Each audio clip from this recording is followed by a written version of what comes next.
playing a song, and when he's not playing a song, he's on the microphone, and then boom. With Jason Ross. No, he didn't. Yes, he did.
Dad jokes today. We'll see you next year. It's been great.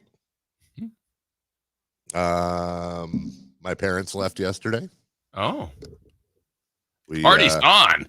Party is on. Operation Get the Elders to Palm Springs is now almost complete. They left with my sister yesterday afternoon for the greater Los Angeles area. What are you giving Chris a funky look for? I'm very nervous now. Me? Yeah, I saw you give him a squinch face. Well, he was saying, I was asking if the YouTube was fine, and mine's totally blurry. And he said, "Is this good? Is yours good, Dave?" Yeah, you look fantastic to me. I mean, as good as you're ever going to look. It's really bizarre. But your face is blurry. My screen. Maybe I'll refresh it. Try refreshing it. Hit unplug it and then wait 30 seconds and plug it back in. Oh, there we go. Hi. Okay, that's weird. Look, that was weird. Jason is just having a small stroke. Maybe not that small. I'm not gonna look. I know this isn't where you planned on going, and I don't know if this is completely natural, just part of my ongoing psychoses. But ever since my dad had a stroke, I'm obsessed with the fact that I'm gonna have a stroke someday. So, like, occasionally, hey, welcome to the club, Dave. Is that a thing? Wait, what club? Of always thinking that you're gonna have a stroke. Wait, you think that too? Oh yeah. Like, for real? Because like I'll get like, okay, this is really, really stupid, but sometimes I'll be randomly walking around and I'll smell like a match or something, and I immediately, if I'm with somebody, will be like, "Do you smell a match?" And if they say no, I start freaking out because I guess I think that's like one of the signs of you might be having a stroke is you smell sulfur. Or like if I get suddenly dizzy or off or whatever, I'm like, "Oh my God, is this what's happening?" And I have no idea what having a stroke feels like. I mean, I asked my dad. He's like, "Oh, it feels like having a stroke." I was like, "Okay." Thanks, Dad. But when my dad had a stroke, like, I'm like making light of this, and it's like one of the worst things ever. But when my dad had a stroke, This is how awesome my dad is. My dad had a stroke. I'm laughing at my dad having a stroke. Let me finish here. He was in a McDonald's parking lot going in to get what he terms as his morning sausage McMuffin. And he's in the parking lot to go get his sausage McMuffin. And all of a sudden he starts feeling like a little bit goofy. And then he starts feeling a lot of it goofy. And he sits back down in the car. And that's when he called me. I was his first phone call. And I could tell there was something wrong with him beyond the normal, like, dad in the morning type of thing. But he was able to, like, at least have the presence of mind the whole way to know what to do, know who to call. I called the ambulances, met him over there, blah, blah, blah, all that stuff. But he was around for it the whole time. So it's kind of a similar, well, it's not a similar thing, but I'm like, God, is that, first off, if your dad has one, do you automatically have one? Is it genetic? Like there's differentiating whatever's on it. But Jason, it's all about getting old, and you're the eldest on the show, and worrying about, as we slowly decompose in this world, like what's coming, what doctor's appointment, what affliction, what, and that's as we head into 2024, here's to another year of not having any major afflictions. Back to you. That was absolutely insane. Mm-hmm. The one thing he had done, Dave, yeah. Hey, do you smell a match? A match. The one thing he had done like a couple months ago that really freaks me out is he had something called a heart ablation. Do you know what a heart ablation is? Doesn't sound good. Yeah, I remember what you were telling me when he was doing it. So like they have to, like, your heart's okay. I'm probably gonna get this wrong. So there's probably a doctor out there that'll be like, no. But I think it's basically when like your heart isn't like electricitying correctly. It's not beating in like the normal whatever. So they have to like go in. They have to like go in there and stick stuff in you to where they can shock your heart numerous amounts of times, and until it like starts beating in the right rhythm and the electricity is fixed.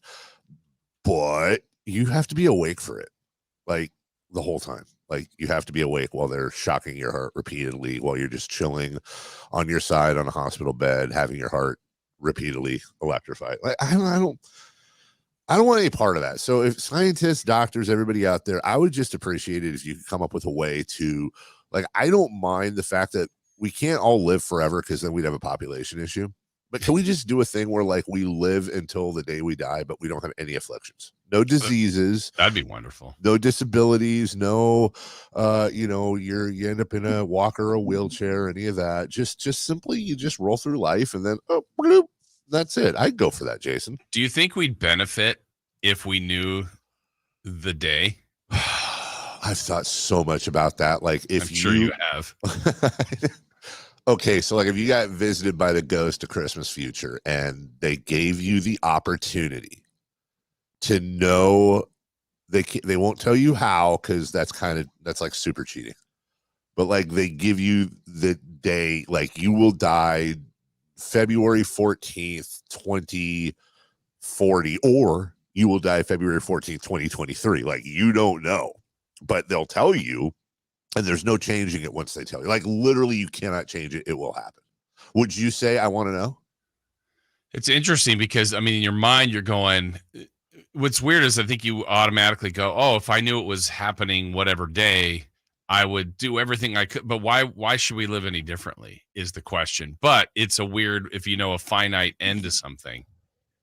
I would want to know. Yeah. Mm-hmm.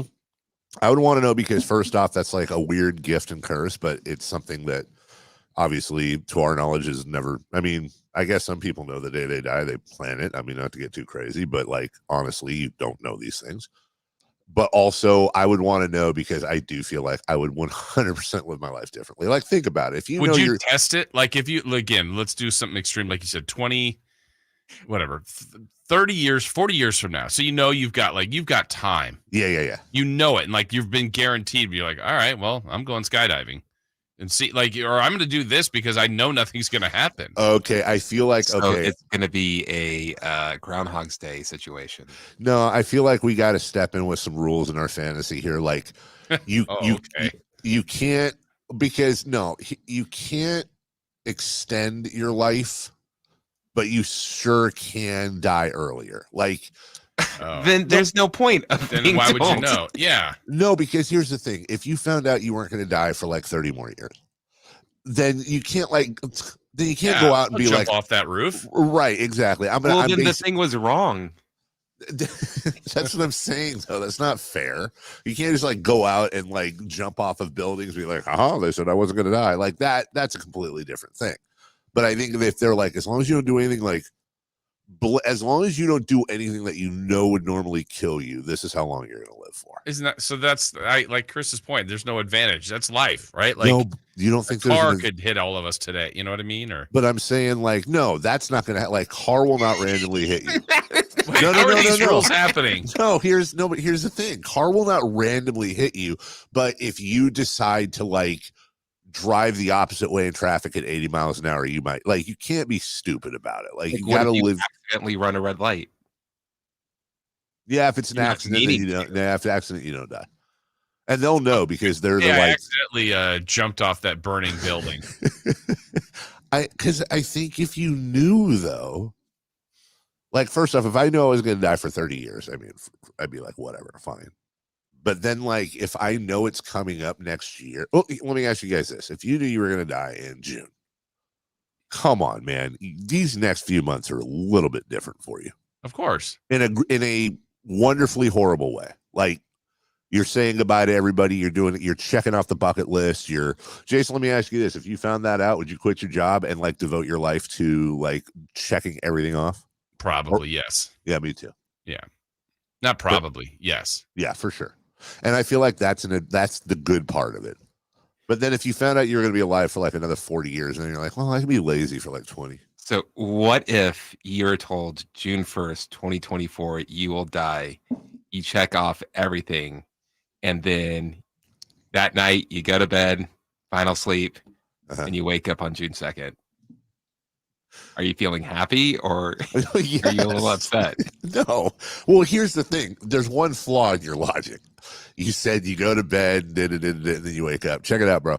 You're not going to bed the night before you die. Like, you're not lying down to me. Okay, like, so like 12 a.m. June 2nd, you are still alive. Then you're like, is it Hawaii time? Yeah. So to not to be a nudnik here, but to Jason's point, like I'm like, okay, they didn't give me a time today, so now I'm just waiting in my room for utter death to happen. But now if it turns into July or the 2nd, and I know I've beaten it, which by the way, probably be something that would happen.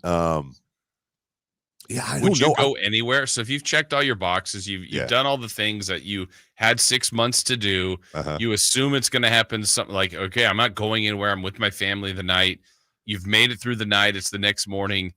Are you even remotely going anywhere? Because you're like you don't want to jinx I'm alive. It. Yeah. You feel like you're on, like it's like, what is that Final Destination? You're on borrowed time. Yeah, where you and maybe you physically feel great. You're like, well, I don't know what could possibly take me. I feel like this is a movie where like you do wake up and your life sucked, and then you found out you were going to die, and then you did like all the stuff, and then you now have a second chance on life. But that would be the torture, is never knowing when it's going to come, but you know it's coming. But then again, isn't that kind of like the world we're in right now? Like that's where we're at right now. You never know when it's going to come, but it's going to come. It's going to happen. It's inevitable. Could be today. Could be tomorrow. Could be in 40 years. All right, so we'll take a break. When we come back. I smell a match. This is the end of the year show. Okay, we're all family here. We're gonna get the year. Wow. We're gonna get a little out there. We got a couple of things happening in sports. Thank God. Kings and Hawks tonight. Kings had a full day in Atlanta. We'll see how that worked out. We have the Niners trying to rebound this weekend, and we have some pretty special performances that happened around the NBA yesterday. We also have a almost very special performance that almost happened, and we almost called it, but almost doesn't count except in is that okay to say anymore? Close doesn't count except in horseshoes and hand grenades, or I feel like the hand grenades part is mildly offensive to hand grenades. Yeah, I'm just saying, if someone was in the military, I don't know if I'd want to try. Anyways, that's Jason Ross. I'm Carmichael Dave. That's Christopher Law. We'll be a little off the rails today. Friday fun and games today, Jason. Of course. End of the year edition? No comment. Okay, we'll do all that, and leading off coming up right after this. You never know what you might hear when listening to a Sacramento Kings game. Out of Keegan, going for another triple. Man, is he feeling it. Keegan, can he do it? Yes, there's number 11, Keegan Murray. Keegan steps back. He just knocked down his 12th three-pointer, a Kings franchise record. He's got 45 points. Never miss a moment of Sacramento Kings basketball with Sactown Sports and the Sactown Sports app. Timing is everything. And now is the time to buy, California, during the year-end sell-a-thon at your California Ford dealers. It's time for our biggest offers of the year on the entire Ford lineup of trucks and SUVs, like the built Ford Tough F-150, part of Ford F-Series, America's best-selling trucks for 46 years and counting. Or the adventure-ready Ford Bronco Sport with GOAT modes to help you conquer the great outdoors. And the always electrifying Ford Mustang Mach-E with 0 to 60 thrills and 0 emissions.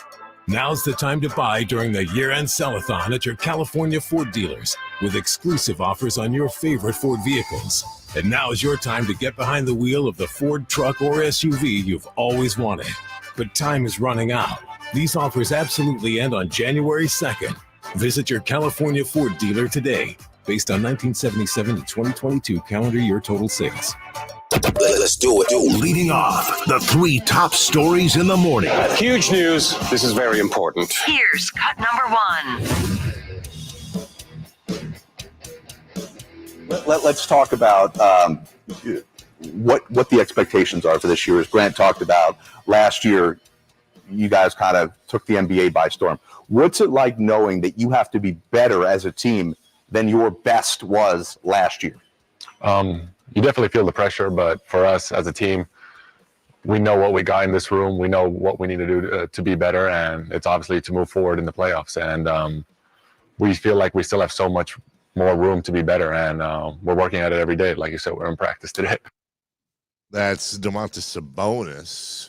They were what was the show? Is the whatever that NBA show is nationally? Yeah, on NBA TV. Yeah, he and De'Aaron Fox were on there. We should have some more clips actually from that today. Both De'Aaron Fox and Domantas Sabonis talking about your Sacramento Kings, and you'll see this when they're out in when they're in LA, when they're in Atlanta.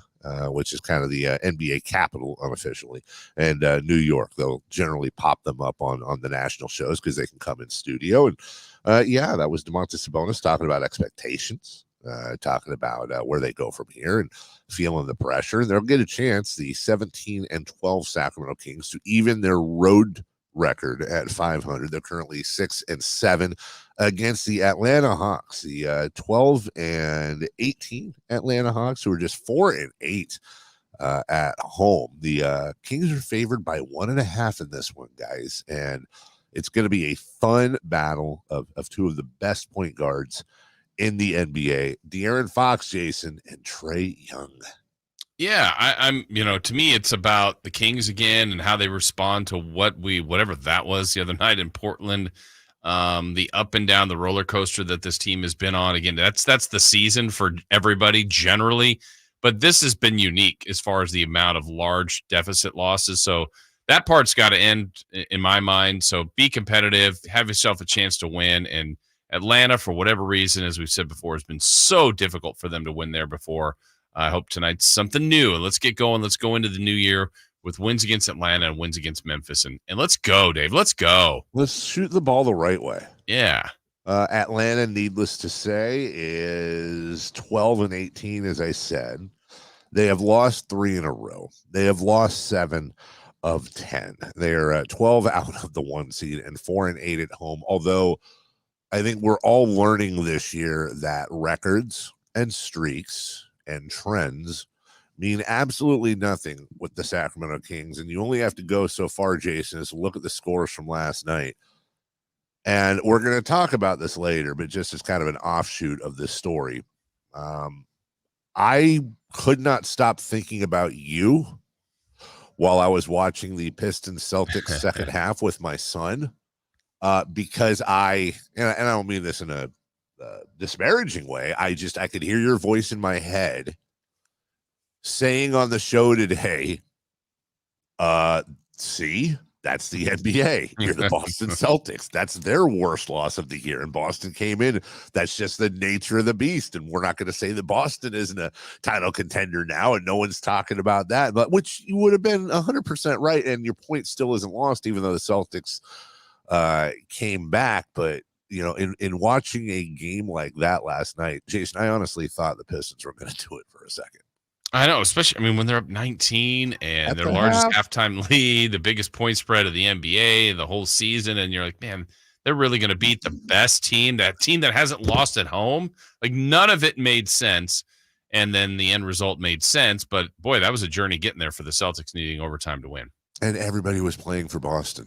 Mm-hmm. Everybody was playing. Unlike against the Kings, everyone was playing. Well, Jason Tatum's technically probably the only one that played the first half, but they were all on the floor. Yeah. And once they caught him too, I thought, oh, Boston's going to win this actually by like 15. Yeah. And then, no, it was all the way down into overtime. Poor Pistons. I know. Poor Pistons. Cut number 2, please. Cut number 2.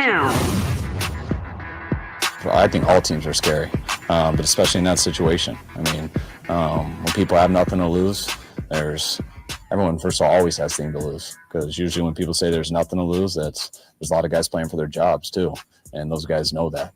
And even veterans who don't think that they are, they usually find out at the end of the season that they were. So you always got guys who are playing hard, and I know they're playing a quarterback who's won a lot of games in this league. I know they got some players on their defense, so they have just as good a chance to win every week as any other team. Sorry, just on the tail end of what we were talking about with the Pistons, I got to give credit here. Comment of the day, it's going to be tough to beat this, from Jess, who I love always showing up in the comments. We are 31 games into the season, and there are more Marvin Bagleys in the world than Pistons wins.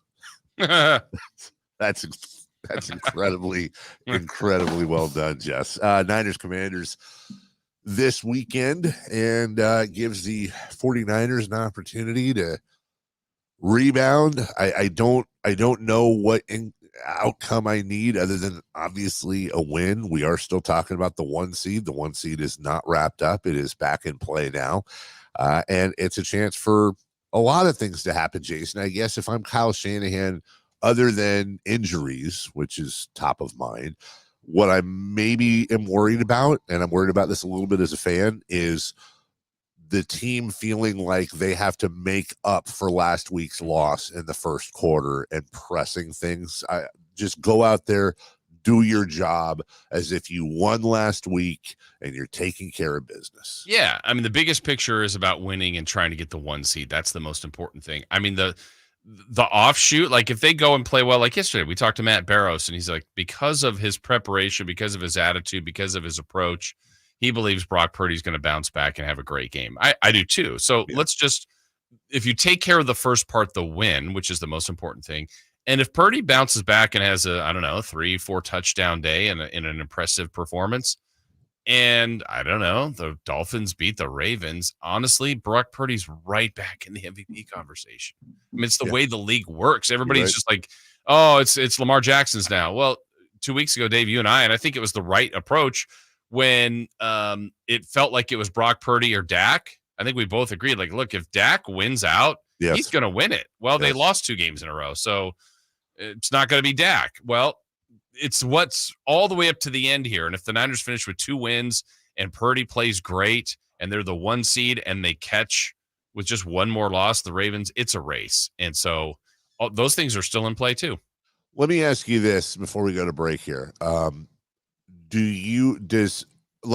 just say it's a given that Purdy and the Niners need to win the final 2 games. Mm-hmm. And let's say Purdy has his average Purdy game, the 3 touchdowns, no picks, 300 yards and great ratings. Does Lamar need, in your opinion, to have 1 out of the last 2 games be a stinker in order for Purdy to still have a chance? I don't know what the voters are thinking, because I feel like public opinion just changed it to Lamar. And I don't remember that much talk about Lamar Jackson before last week.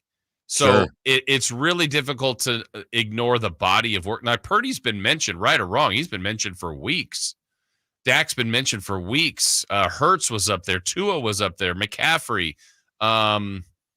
Maybe a few other people. Dak I mentioned. So not that Lamar was ignored, but I feel like, okay, it was Christmas. It was a nationally televised game. Wow, Lamar played great. Purdy did not. It's Lamar Jackson. I don't know if that was just 100% recency bias, and maybe Lamar needs to do a little more to his body of work. I don't know how the voters think of that, but I don't know that he needs a stinker. I don't know where the overall feel of the voters is, because, again, stats wise, Purdy's got him on a lot of categories.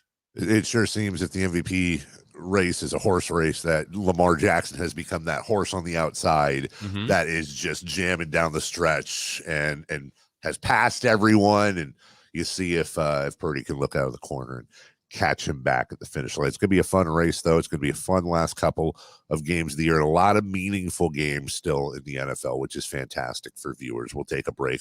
A lot of stuff to get to. Speaking of Brock Purdy at the top of the hour, we've got his some of his press conference, and we're going to get into that.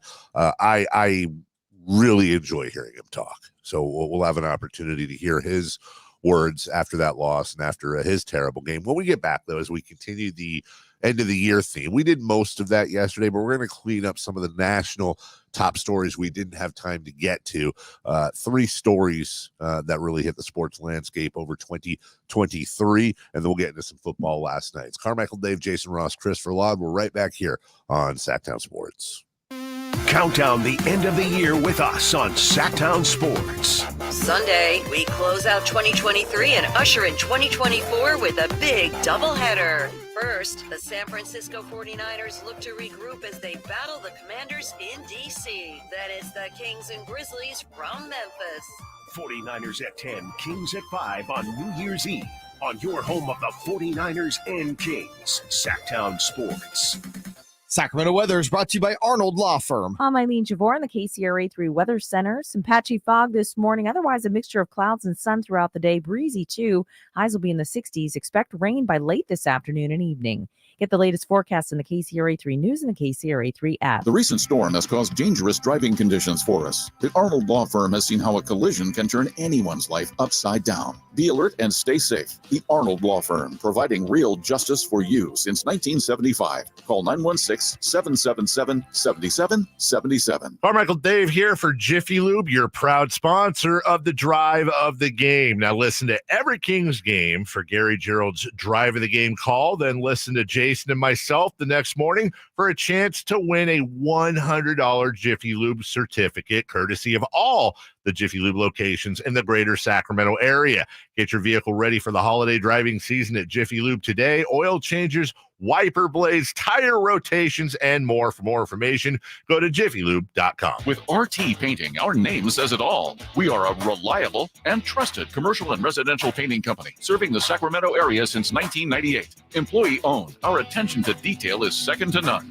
Put our decades of experience serving our community to use for you. Get a free quote today. Call us at 916-900-8112. That's 916-900-8112. Or go online to rtpainting.com. That's rtpainting.com. RT Painting, your trusted and reliable painting contractor of choice. Get year-end pricing during Happy Honda Days at Folsom Lake Honda, your one-stop Honda shop. Folsom Lake Honda is your one-stop Honda shop for great pricing on our entire selection of new CRVs, HRVs, Ridgeline Civics, and Accords. Plus, with low finance and lease options, now's the time to buy. Hurry in and save during Happy Honda Days at Folsom Lake Honda, or go to folsomlakeHonda.com. Folsom Lake Honda, yeah, your one-stop Honda shop. Does your dog leave frowny piles of poo around the yard? Did you know that a solid poo is one of the best indicators of your dog's gut health? Supreme Source Super Premium Dog Food is made with organic super seaweed and other powerful antioxidants, supporting a healthy digestive system. Real protein is always the first ingredient, plus a blend of essential vitamins and minerals to help support your dog's overall health and well-being. Do their digestion a solid, literally. Find Supreme Source Premium Dog Food at Safeway, Safe Mart, and Winco, or a local grocery store near you. Don't miss out on limited time appliance deals during the closeout event at Lowe's. For a limited time, get up to 35% off select major appliances. Plus, get an additional 20% off in-store clearance appliances. Hurry, these deals are too good to last long. Shop in-store or online today, because Lowe's knows deals. Lowe's knows home improvement. Valid 12/28/23 through 1/3/24. Selection varies by location. While supplies last. See Lowe's.com for details. So here's a fact. 85% of the population will suffer from foot pain in their lifetime. That's almost everyone. So you'd think there'd be plenty of healthy long-term remedies, but there just aren't, right? Hi, I'm Dan from the Good Feet store. You know, people come in all the time sharing the same frustrating story. Bought this, tried that, been there, done whatever, all different kinds of things, but all with a similar result. Nothing. A discouraging and endless cycle of disappointment. If this rings a bell, don't despair. There is hope. If you think you've tried everything, You probably haven't tried Good Feet arch supports from the Good Feet store. They're designed to relieve, even eliminate, the pain commonly caused by certain foot conditions like plantar fasciitis, bunions, flat feet, and others. Plus, provide better balance and increased comfort. See what we can do for you with a free arch support fitting. Just stop in or schedule an appointment. With over 200 stores, there's likely one in your neck of the woods. Find yours at goodfeet.com. Knee, foot, or back pain? Visit the Good Feet store in Sacramento, Roseville, and Vacaville. It's the season of performance event at Acura of Stockton. Elevate your driving experience with a vehicle that's built to impress. Lease a new Acura RDX or MDX. Acura of Stockton has a great selection of new Acuras and customer service that will exceed your expectations. Take luxury to a whole new level in a new Acura from Acura of Stockton or AcuraofStockton.com, where precision-crafted performance is at your fingertips. Guys, want to lose weight, improve your performance, and increase your drive? Revive Men's Health Sacramento can help you address the root causes of weight gain, low energy, poor drive, and performance issues. And since your testosterone level has a direct impact on your weight and fitness, we'll give you a free T-check and free exam at Revive Sacramento. Imagine upping your game, losing weight, and getting in shape all at once. Revive can help you make it happen with our new cutting-edge weight loss medications, like your favorite athletes and celebrities use. They're affordable and available now. Weight gain and low T are treatable conditions. We know we can help you. Take that first step and book today. You're only one step away from getting in the best shape of your life. Call Revive Men's Health at 916-277-8599. That's 916-277-8599.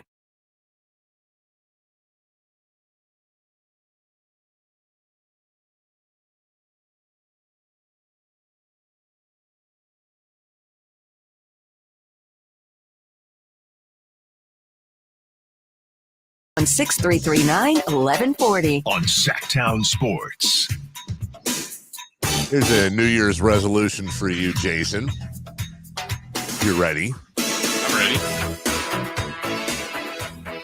ready. Well, first off, get out of my dreams and get into my car. Who, me? Mm-hmm. Hey, shoot. Wait, that's not this, is it? This Billy Ocean, right? It is. Yeah, this is that song. What am I doing here? Get in the backseat, baby. Exactly. And let's clip that up, please. That needs to be a sounder. It's time to invest in you. You are your most valuable asset. You must be careful whom you allow to be in your presence in 2024. This seems like a cash grab. This is your year, your time, and your opportunity to win and win big. How you play this game of life from here on is vital, and whom you choose to be on your team is everything. Believe that.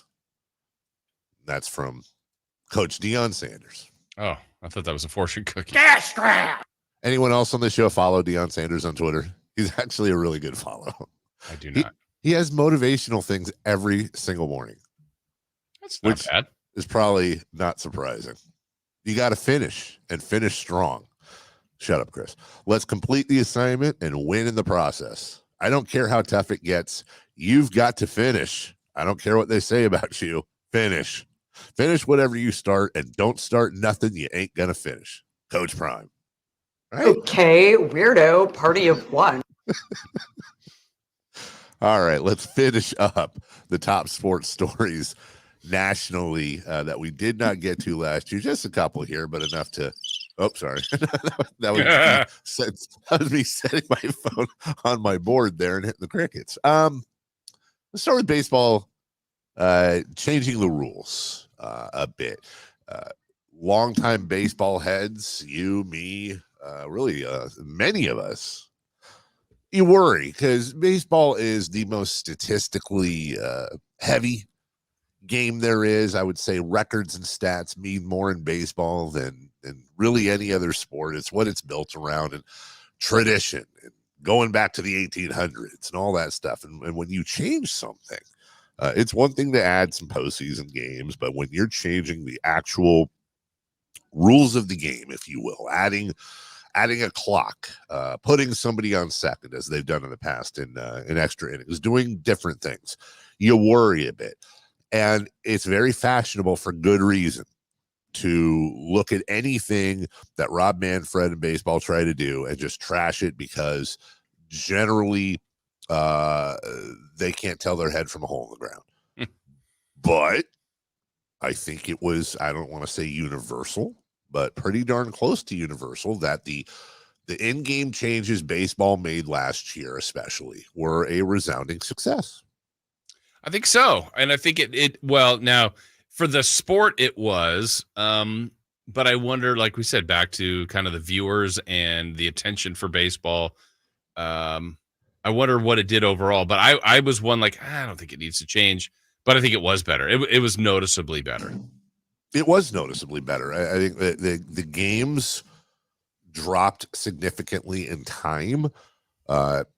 People responded. They enjoyed the games more. Now, I think you and I have talked about this before in the sense that it would be nice if they dropped the amounts of games from 162. If they, those numbers that came out the other day that showed football just dominating in ratings and viewers and all that. And of course, football's king. It's going to happen. Right. But there's also something, how would baseball, and I really did try to do a thought exercise here, Jason. If you had this is dumb. This is my dumb thought exercises. I'm just for the sake of argument. What if baseball was a 6-month sport and they had 25 games? Like, obviously there'd be more emphasis on each, but would that even be entertaining, or would that just be an eye roll? Like, anyone can get hot at any time. This is stupid. Yeah, it's too drastic of a change from what they are now. Sure. I want to know, like, I'm just thinking in this dumb, stupid fantasy world I'm concocting, like, would we come even close to watching a baseball game like we do a football game with this like insane intensity because it means so much, or would it just be a stupid exercise because you can't do baseball like that? My own feeling, I mean, because it's hard for me because I enjoy the sport.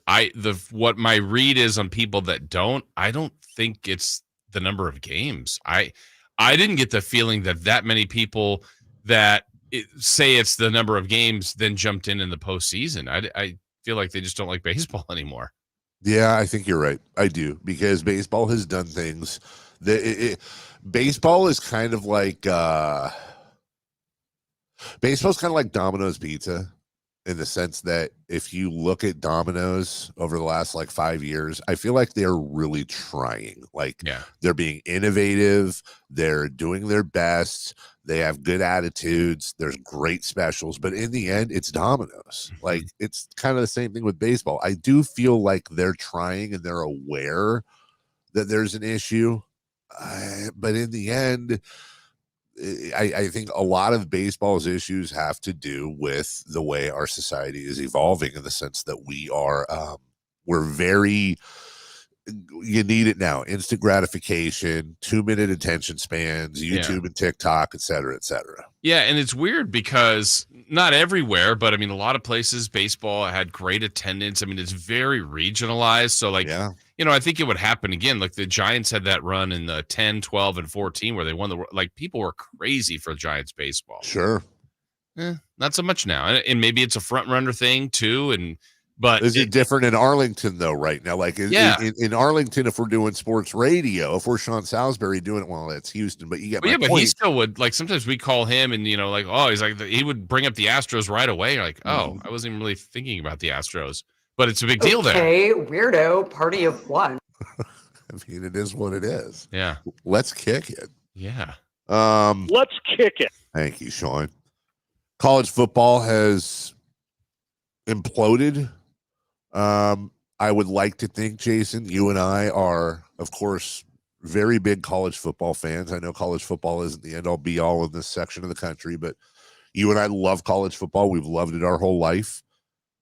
I'm hoping that college football right now is like the half caterpillar, half butterfly, and we don't have the finished form yet. But right now, it's ugly and it's weird, and you don't know what's going to happen next.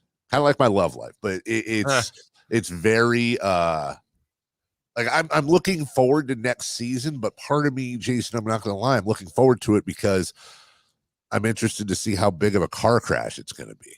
Yeah, and I don't know if we've had the biggest part of the car crash or if there's a bigger one ahead. I don't know the answer to that because, I mean, the changing is happening right now, and we're going to see teams in different leagues and trying to understand and sort that all out. But what kind of overall impact will that have for us watching on Saturdays? I don't know yet. And we've both talked about this before, and I think we're in somewhat of an agreement that there is a path. There is a path to maybe even having a better college football landscape than we had before with the Premier League style upper echelon. But this whole USC and UCLA, or where are they? The ACC? Where are they at? Where'd they go? Big Ten. Or Big Ten, yes. And then Florida State's trying to leave the ACC, and everyone wants to be in the SEC. And wait, no, that's what I'm thinking. Was it Stanford going to the ACC? Yeah. Thank you. Yeah. Stanford and Cal, right? Right, correct. Yeah, I can't even keep up, man. It's like they're going to the Atlantic Coast Conference. So they're voluntarily going back in time to when the Falcons and the Saints were in the NFC West. That's not sustainable. Finally, we have to go to break, but we were going to talk. The last story was just gambling. Gambling is everywhere. Gambling is here, there, everywhere. Pete Rose is rolling around in his grave, even though he's still alive.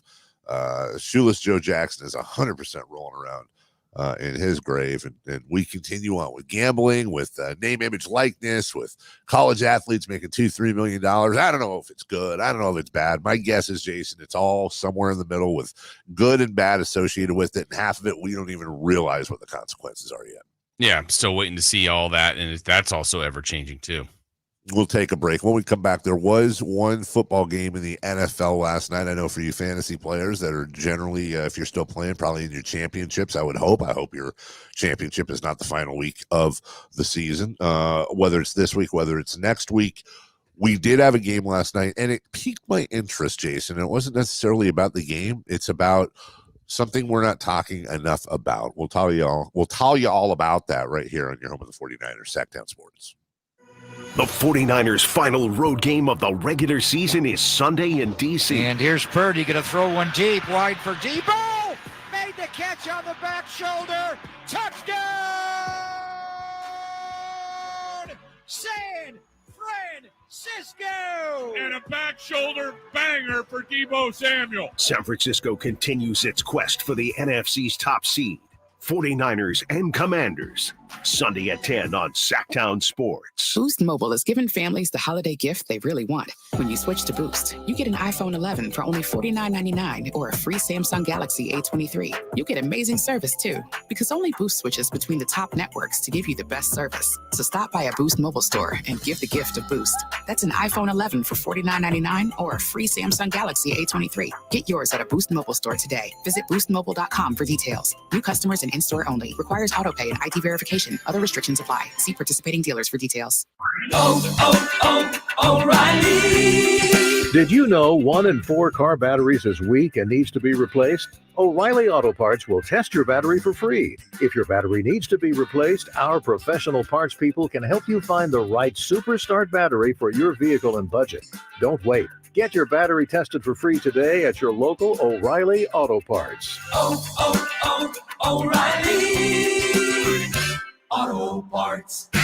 As we come together to celebrate the end of this long year, Stockton Honda has savings to bring us all cheer. Happy Honda Day savings and selection galore. Stockton Honda's online express purchase and great people give you more. Save on 400 new Hondas at Stockton Honda during Happy Honda Days. Shop in person or online with our express purchase option. Anytime, anywhere, it's all here. StocktonHonda.com. Nothing slows my little girl down, except a stuffy nose. Mommy. That's why I use Sinex Children's Saline from Vicks.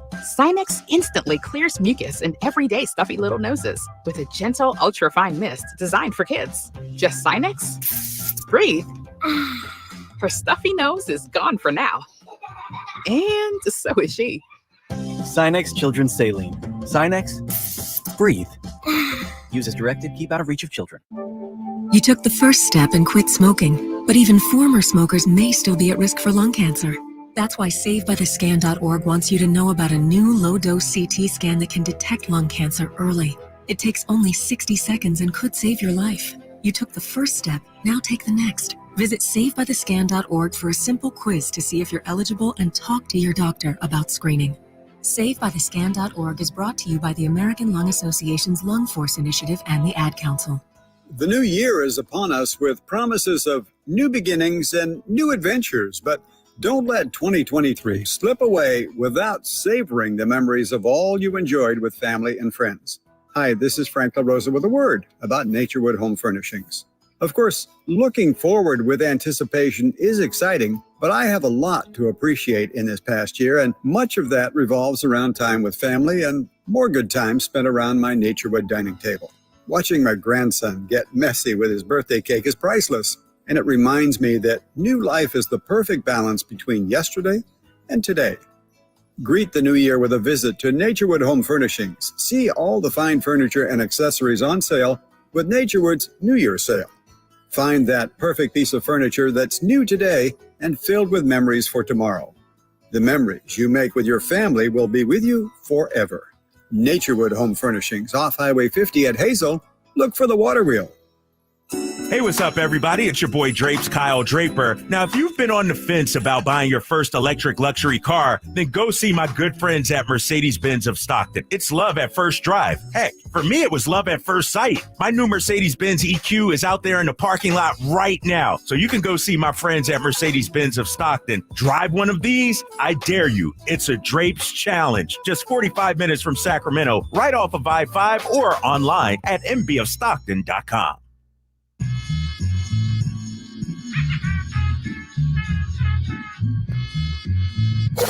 Waking you up with the best in local sports. They just make it interesting, you know? It's the Carmichael Dave Show with Jason Ross on Sactown Sports.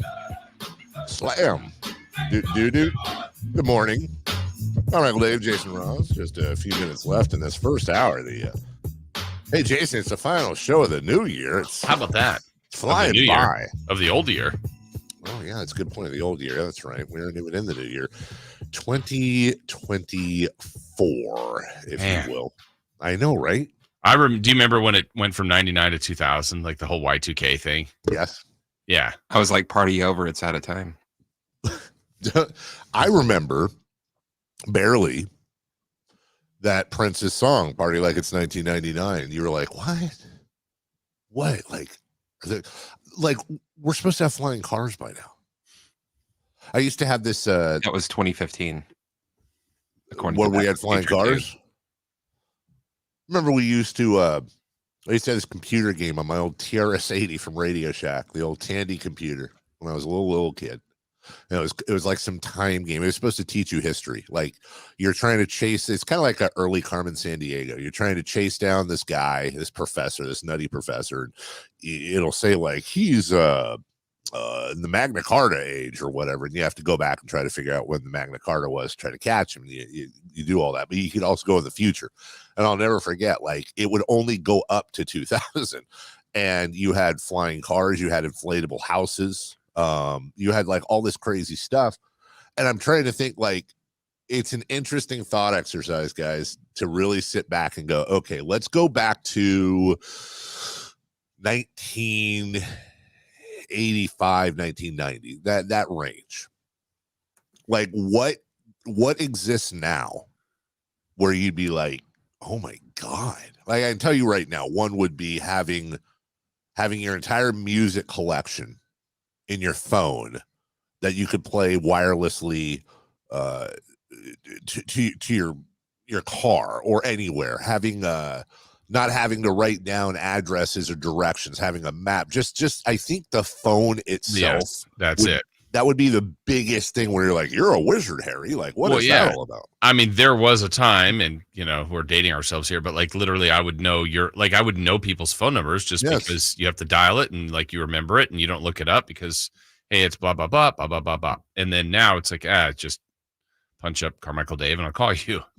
I've said this before. We had this like white cabinet in this corner of our house where they had a phone next to it. It was the phone that my sister and I, the only phone we were allowed to use to call our friends. And we would write in Sharpie on the inside of the cabinet where no one could see. We would write down phone numbers of friends.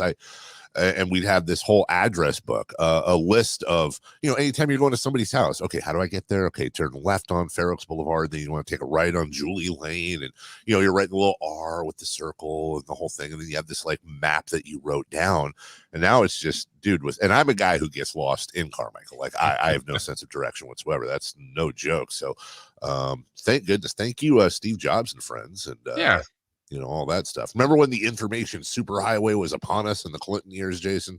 It was almost here.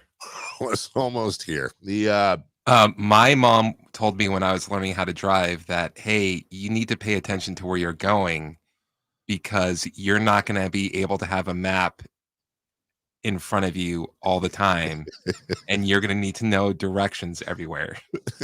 Parents are great, dude. Well, wasn't wrong at the time. No.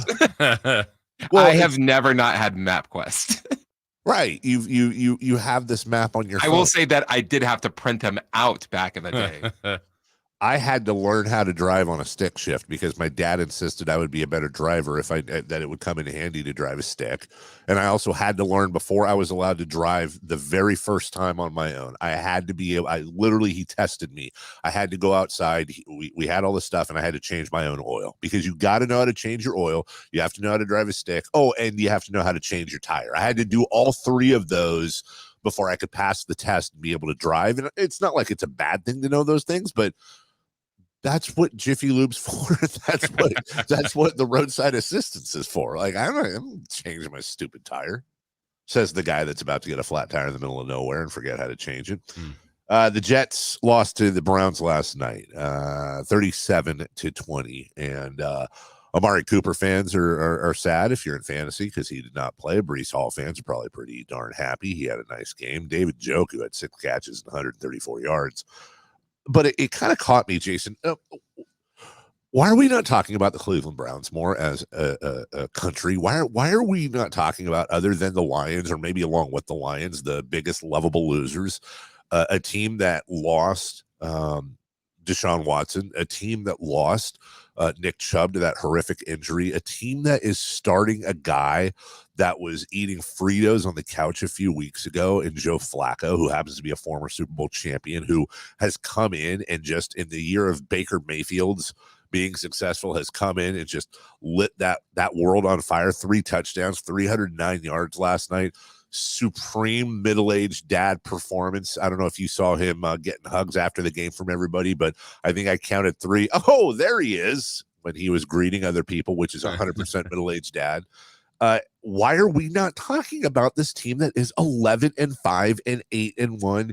6-1 at home? Yeah, and especially their coach Kevin Stefanski to have this team where they are to clinch a playoff berth, to have them with 4 different quarterbacks this year. I mean, that's incredible.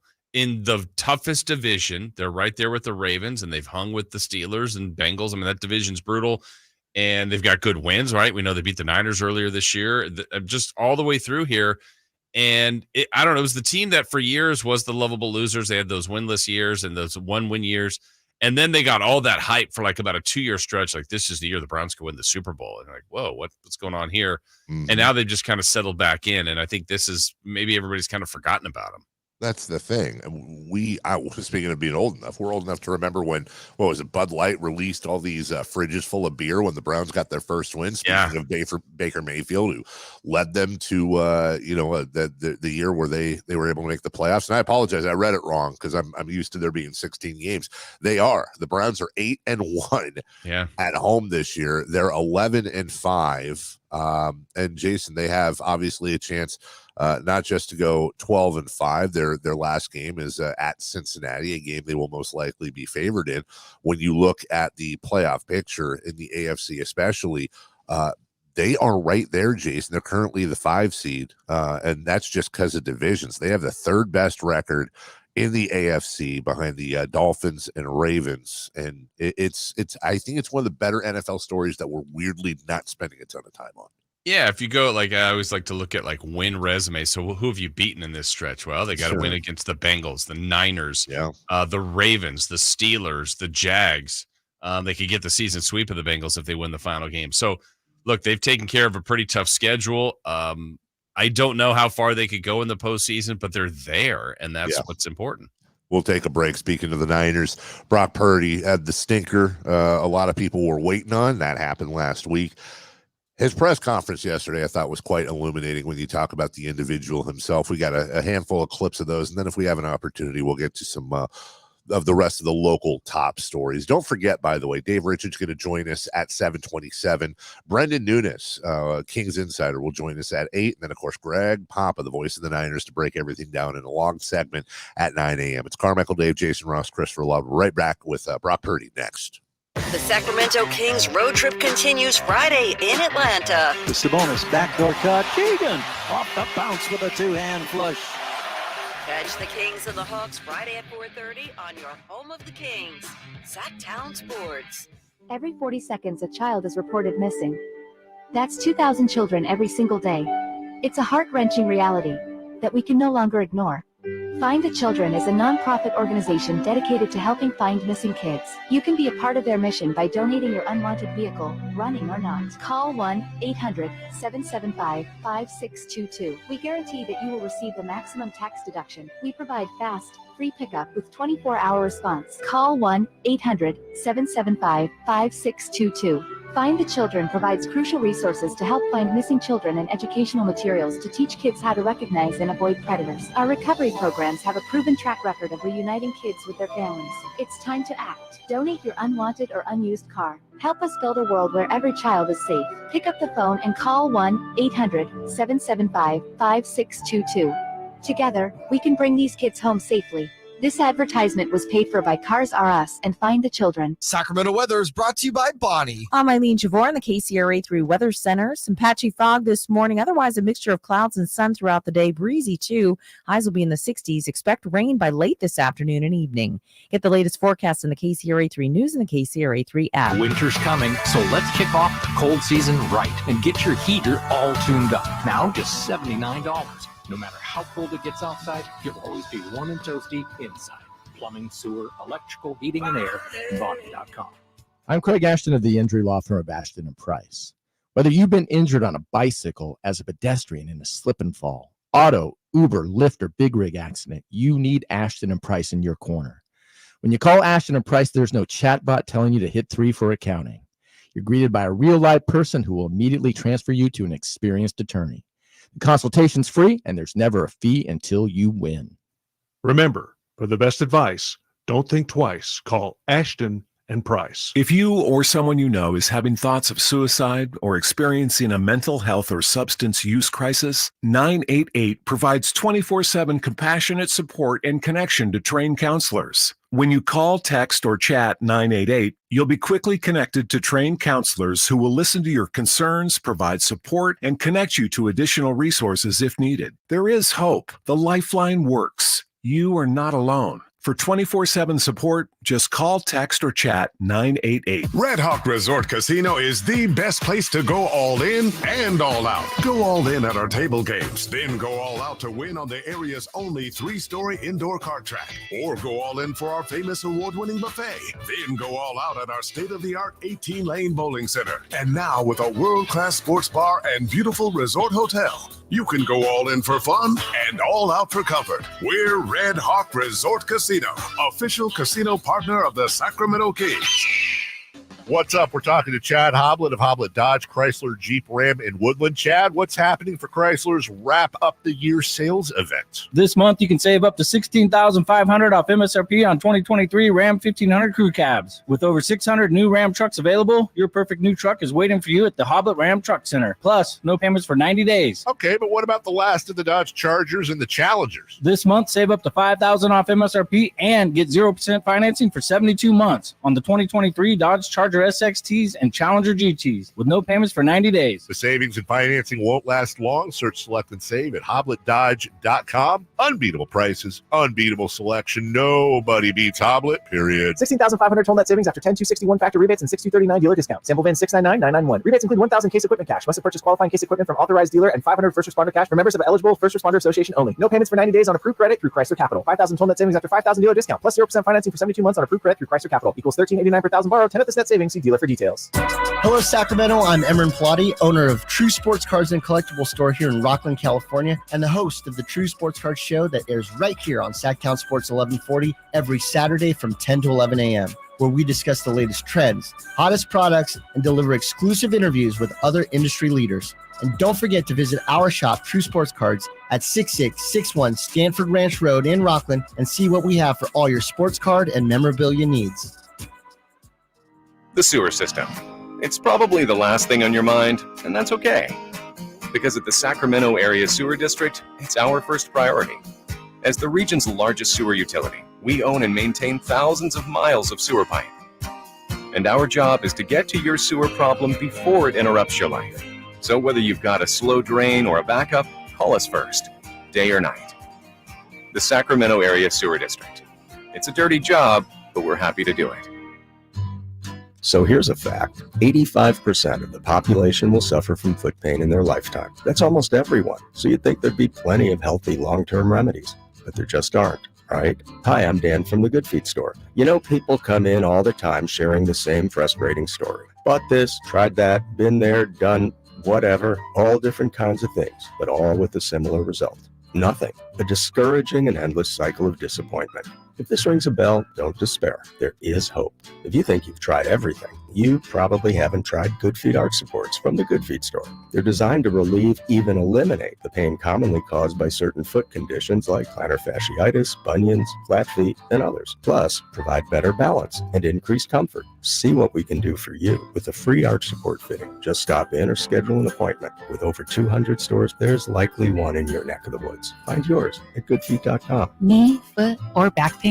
Visit the Good Feet store in Sacramento, Roseville, and Vacaville. Guys, want to lose weight, improve your performance, and increase your drive? Book your free T-check and free exam at Revive Men's Health Sacramento. Now also offering affordable, cutting-edge weight loss medications. Call 916-277-8599 or visit ReviveMen'sHealth.com. All guests come to you from the Folsom Lake Honda hotline. Folsom Lake Honda, your one-stop Honda shop. KHTKAM Sacramento, KYMX HD2 Sacramento. Take it on the local level. Live and local, 6 a.m. to 6 p.m. Monday through Friday. From the Power Business Technology Toshiba Studios, Sactown Sports. The Carmichael Dave Show. He's on the microphone when he's not on the microphone. He's playing a song, and when he's not playing a song, he's on the microphone. And then boom, with Jason Ross. No, he didn't. Yes, he did. Call or text at 916-339-1140. It's the Carmichael Dave Show with Jason Ross on Sactown Sports. Hour number 2 of 4, Carmichael Dave, Jason Ross. We'll get to Brock Purdy's presser in just a second. For those of you watching on YouTube, our unpaid engineer Ryan on the chat, who generally comments on our audio, is there now seems to be a controversy, Jason, as to whether or not I might be in the Bonneville studios with a green screen behind me, right? And he's commenting on the lights I'm using. Now, I'm in the backyard of where I'm at, and the big reason is I have a whole set of families sleeping inside. The only other choice I had was to go in the garage, and then it would sound echoey like I was in the bathroom. I can't necessarily turn I'm afraid to turn the computer around because I don't want to unplug anything, but we have a really nice setup here lighting-wise. I'll grab the light. I'm using a lamp that I took the shade off of, okay? I'm using that because it's dark when I start the program here. And just to prove to Ryan real quick as Chris gets the Purdy clips ready, I want Ryan, who works in the business, to tell me how I would CGI this. I've put a pool floaty behind me. Okay. So what I'm gonna do here is I'm gonna go throw this floaty in the pool right now. Just to prove it? Okay. So Dave's doing this right now. It's great that he filmed this before, so it looked like he was doing Tell me it how for you do real. that, smart pal. I know. Smarty pants. Well, Dave, But- Chris, and I just let out your secret. What? You filmed this yesterday. This is actually video, and we're making it seem like it's live. Oh dear. I am in a liar. I am in Southern California for the week. That's nice enough time to remind everyone that I'm down here. I'll be back. We're off Monday. Tuesday, Wednesday, we'll be doing shows. I'll still be down here. Then the same thing with Wednesday. Thursday, we will all be in studio, and then it will be these fellows for the following week. And who knows what kind of fun and hijinks will ensue. And I don't care what the bosses say. I'm going to try to check in from England, guys, if that's okay with you. And Chris will have a full update for you on the Manchester City game match. It's a match, and it's a pitch. It is. You were a kid. It's a kit. You have no idea, or maybe you do have quite the idea as to how persnickety they get over that. Matches, pitches. And they don't like it when you say they're not using the right word correctly. I just remind them of a guy named Cornwallis and what happened last time they stepped up to us. You know what I'm saying? The last time they stepped up to us, they burned down the White House. Well, the time before that. The one that we make the most movies about. Brock Purdy's a movie. He's a walking, living movie, a wonderful story. A guy who, up till last week, was the front runner for the MVP, and now apparently might get cut, according to some people. He had his press conference yesterday, his first real extended remarks. Jason, now you've got the audio there. I know we have 3 clips. If you wouldn't mind taking us through. Yeah. First, Brock talks about the loss and basically what he took away from it. I mean, it's huge for me. The whole season, right? Building up to like what they're saying is a huge game on Christmas, Monday Night Football, and all that. And it was a big game. And so, for me, it's a great learning experience, just in terms of not buying into what's going on around and what's being said. Instead, executing, in the moment, making the right reads, being consistent, protecting the ball. All those things, man. It's such a good learning experience, and it's not to say I'm going to be perfect moving forward. Like it's football, man. You're not perfect, but for me, I think it was huge, just in terms of being a quarterback in this league. When things are going well, people can say some great things, and it's easy to buy into it a little bit. But man, you got to put your head down, go to work, have that chip on your shoulder still, and still prove to yourself that you got to continue to show your teammates that you're the guy week in and week out. So definitely something for me to learn from. How do you not love him? Exactly. How do you not love him? How do you not want to just give him a hug and tell him it's going to be okay? And then pat him on the rump and say, "Get out there, champ." Yeah, I mean, look, this organization basically felt like they've been Super Bowl contenders here for a couple of years, and they struck at a time where they thought they could make a big move in the draft, and they went for Trey Lance. In somewhere they were thinking, look, maybe the quarterback play is keeping us from doing this, whether it was Garoppolo or Lance, and then now it's Purdy, and I don't feel like that's the spot they're in now. I don't feel like the quarterback's holding him back. Certainly he didn't have a good game on Monday, but he's been a humongous part of their success. Sorry about that. Do you feel, I know you're not, Niner fan per se, but you follow this team incredibly closely. I feel more comfortable about the quarterback position than I have, I would say, at least since Jimmy Garoppolo's his first full season, when they came out of the box super strong. Hindsight's 2020, but let's be honest, Jimmy Garoppolo and the 49ers were a half, if not a quarter, away from being Super Bowl champions. And we would rewrite a lot of Jimmy Garoppolo's history with this team. I felt comfortable there, but again, I have to compare everything. I have to analogize everything. I almost feel like the Super Bowl with Jimmy Garoppolo was a little bit like Domantas Sabonis in the playoffs. Wonderful player. Love him to death. definitely belongs and is a huge reason why you get there. But there were some things that were exposed when you got down to the nitty gritty in both Domas and Jimmy's cases. And I don't feel that way. I don't feel like there's something about Brock Purdy that is ultimately an Achilles heel that is going to prevent them from winning a Super Bowl. I feel like he very much can lead this team to a Super Bowl championship. I totally agree. I think, we look at Jimmy Garoppolo in the Super Bowl, but I would say even just the breadcrumbs that we are getting along the way, Dave. I think there were certain games you're like, man, he's got to make that throw. And maybe they still won the game. And maybe it was a game in September that didn't mean as much. But I always felt like Jimmy Garoppolo, all his strengths were great. A winner, a leader, didn't really screw things up that much. It was just there was a lot of good things, and they had a good team, and he was a big part of it.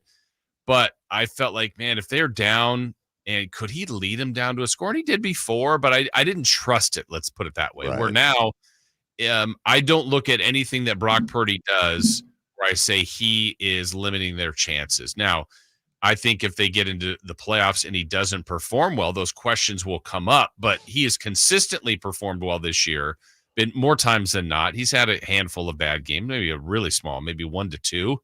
And so he's a part of why they're where they are. I think he's a big part of their future. I think he's going to get better. And not every quarterback can win the Super Bowl. So if that's now the group he's in, like if that's the final measurement for him, then he's kind of arrived. Like if it's, he hasn't won a Super Bowl, well, okay. There's a lot of people that haven't. But the fact that you put him there and think he can do it, I think speaks volumes to him. And not that he's that guy, Jason, but to your point, Joe Flacco won a Super Bowl. We can go back through Trent Dilfers of the world. No disrespect to them, but they weren't blowing the doors off from a quarterback standpoint. And this is a guy that was the MVP front runner last week. That's what I'm saying. There's nothing about him where I go, ooh, that could be a limitation they could expose. His decision-making, his arm, his ability to fit passes in tough plales, his mobility. There's nothing that jumps out at me about Brock Purdy. I know we have more audio to get to. There's nothing that jumps out where I go, oh, that's not going to happen. Yeah, here's more from Purdy about trying to find that fine line between being aggressive and taking care of the ball. The games that I've played in, there's a fine line of obviously ripping something that's tight window or tight contested, but at the same time being smart with the ball in the situation of wherever the game is at.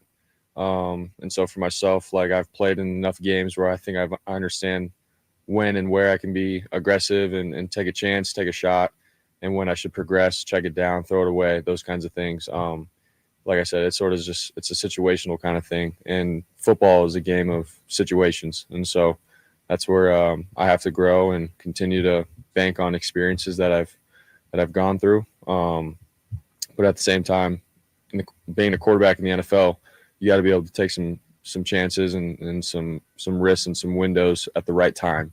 And that's what I'm learning right now. All right. And then one more, Dave. I just want to get to this one just because what it's labeled hat. Here we go. Every play has a life of its own. You have to take it one play at a time and not try to win the game by a couple of big plays. And when I'm thinking like that, I just wasn't in the right state of mind, towards the end when we're trying to get back into it. So that's the learning experience. So. Nah, I did not. It just happened to be. Yeah, no. I had a hat head coming in here, so I put it on forward. Yeah, that too. I did a little growing up. All right. Thanks, guys. That's obviously a callback to who was it? Colin Cowherd saying he wants his quarterbacks wearing their hats forward. That's the second most cringy quarterback analysis we've heard this year. I don't even know who she was, but somebody on some show yesterday saying in regards to Lamar Jackson, she wants her quarterbacks more quarterbacky. That's a real thing that happened. Okay. More quarterbacky, Jason. Sure. We'll take a break. When we come back, quick break here, just 1 minute. 3 for Madness brought to you by Fire Wings. It's Kings related, and we'll talk about additions possibly to the team and also tonight's game against the Atlanta Hawks. Don't go away. It's the home of the Kings, Sactown Sports. It's a huge NFC battle Saturday night in Dallas as the Cowboys host the Detroit Lions. Playoff positioning is on the line Saturday at 5. Get all the play-by-play right here on Sactown Sports and SactownSports.com. Mr. Clean, Mr. Clean. Of course I use Mr. Clean Magic Eraser to clean tough messes off my stovetop and bathtub. But then I discovered I can also use it to easily clean my patio furniture and even my shoes. I'm hooked. And when wipes won't cut it, I use Magic Eraser Sheets. They're thin and flexible erasers, perfect for everyday messes, like gunk on my counters and sinks. They really are magical. The reviews are in. Mr. Clean Magic Eraser and Sheets make cleaning look easy. Hi, this is Scott Trout of Cordell & Cordell. If you're a dad who is facing divorce, there are extra layers of stress that may include stereotypes and assumptions. No two situations are the same. Our legal experience and dedication prepare us for whatever legal challenges we face together. You need a partner you can count on. For more than 30 years, Cordell & Cordell has represented men in divorce. 500 Capitol Mall, Suite 2060, Sacramento, California, 95814. Online at CordellCordell.com. 3 questions, 3 answers. It's 3 for Madness on the Carmichael Dave Show with Jason Ross. Here's question 1. Dave Richard will join us for the final time. Dave? I think the final time this year. I mean, probably. Maybe. I don't know. We'll figure it out this week or next week. I guess we should figure it out before he comes on so we can say goodbye. Jason, what do you think? Final time, or do we have a wrap-up one next week? Well, I just don't know what fantasy-wise. I mean, This is pretty much anybody's championship week, right? Yeah, unless if you're in a league whose championship is next week, you need to get out of that league. Unless, I'm in one that it's total points all the way through, which I prefer. Oh, I take it back. That's a different story. We have 2 pool, there's a head-to-head and then the total points, which I really like that. I agree with you because then you don't get screwed by having the second best record in the points in the week and losing to the one with the top points. All right, so 3 for Madness brought to you by Fire Wings. Jason, we will get to Dave Richard in just a few minutes. In the meantime, Christopher Lott, question 1, please. Okay. Andrew Wiggins. Realistic upgrade at the 3 or a younger Harrison Barnes? Jason, we brought this up yesterday. We talked to Sam Amick a little bit about it. It's with the Kuminga Wiggins situation, and Andrew's having a bad year this year. Look, there are the players that you absolutely want, the dream players, whether it's Levine Markkanen, Mikal Bridges, whatever it may be. And then you have players that you go, could they help, and are they attainable? I think Andrew Wiggins would be attainable. I think he'd be attainable at a pretty decent price. We looked at his contract yesterday. It's a decent contract, low 20s. He will be 29 in February. This is a guy who has shown to be a capable defender on the Warriors, a guy who can hit from outside. But I can't shake the idea, and this isn't necessarily a bad thing, but from a playing standpoint, is it a lateral move with Harrison Barnes? I do think it would be an upgrade, but not that significant, and it's not one that would excite me that much, to be honest. Yeah. So, I mean, it would be, I feel like, minimal upgrade.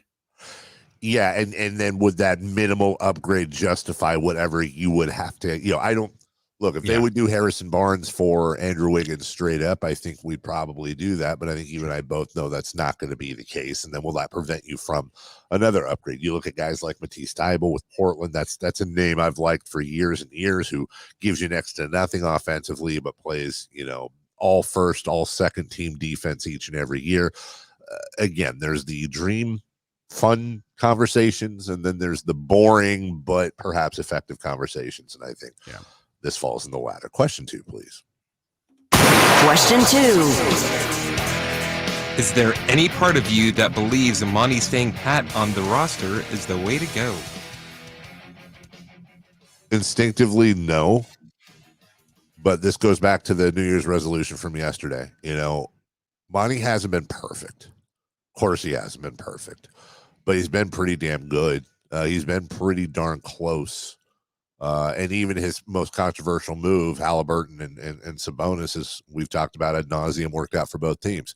we all jumped on Monty last year. The fan base, a lot of us, myself, for standing pat at the trade deadline. And you know what? They had a phenomenal record after the trade deadline, made the playoffs, and took the Warriors to 7 games. Now, obviously, expectations change and you want to advance, but look, nobody knows this roster. Nobody knows this team like Monty McNair and his crew. Nobody is more motivated to get to a championship like Monty McNair and his crew. So that past record does help me a little bit in saying, you know what, in Monty we trust. He's the one that knows the landscape. He's the one on the phone with the GMs. He's not going to rush anything. And maybe there is a method to his madness. If we're sitting here, Jason, in 2 months, and like we talked about yesterday, the Kings are playing top 15 defense, and their offense wakes up, and Herter starts making his shots, and other guys start getting on board. And maybe we go, wow, look at what Monty did. And he said, I'd rather have a guy in his frame of mind that doesn't sway with the tides than somebody, as we've seen before, that makes moves based on what fans and others think in the media.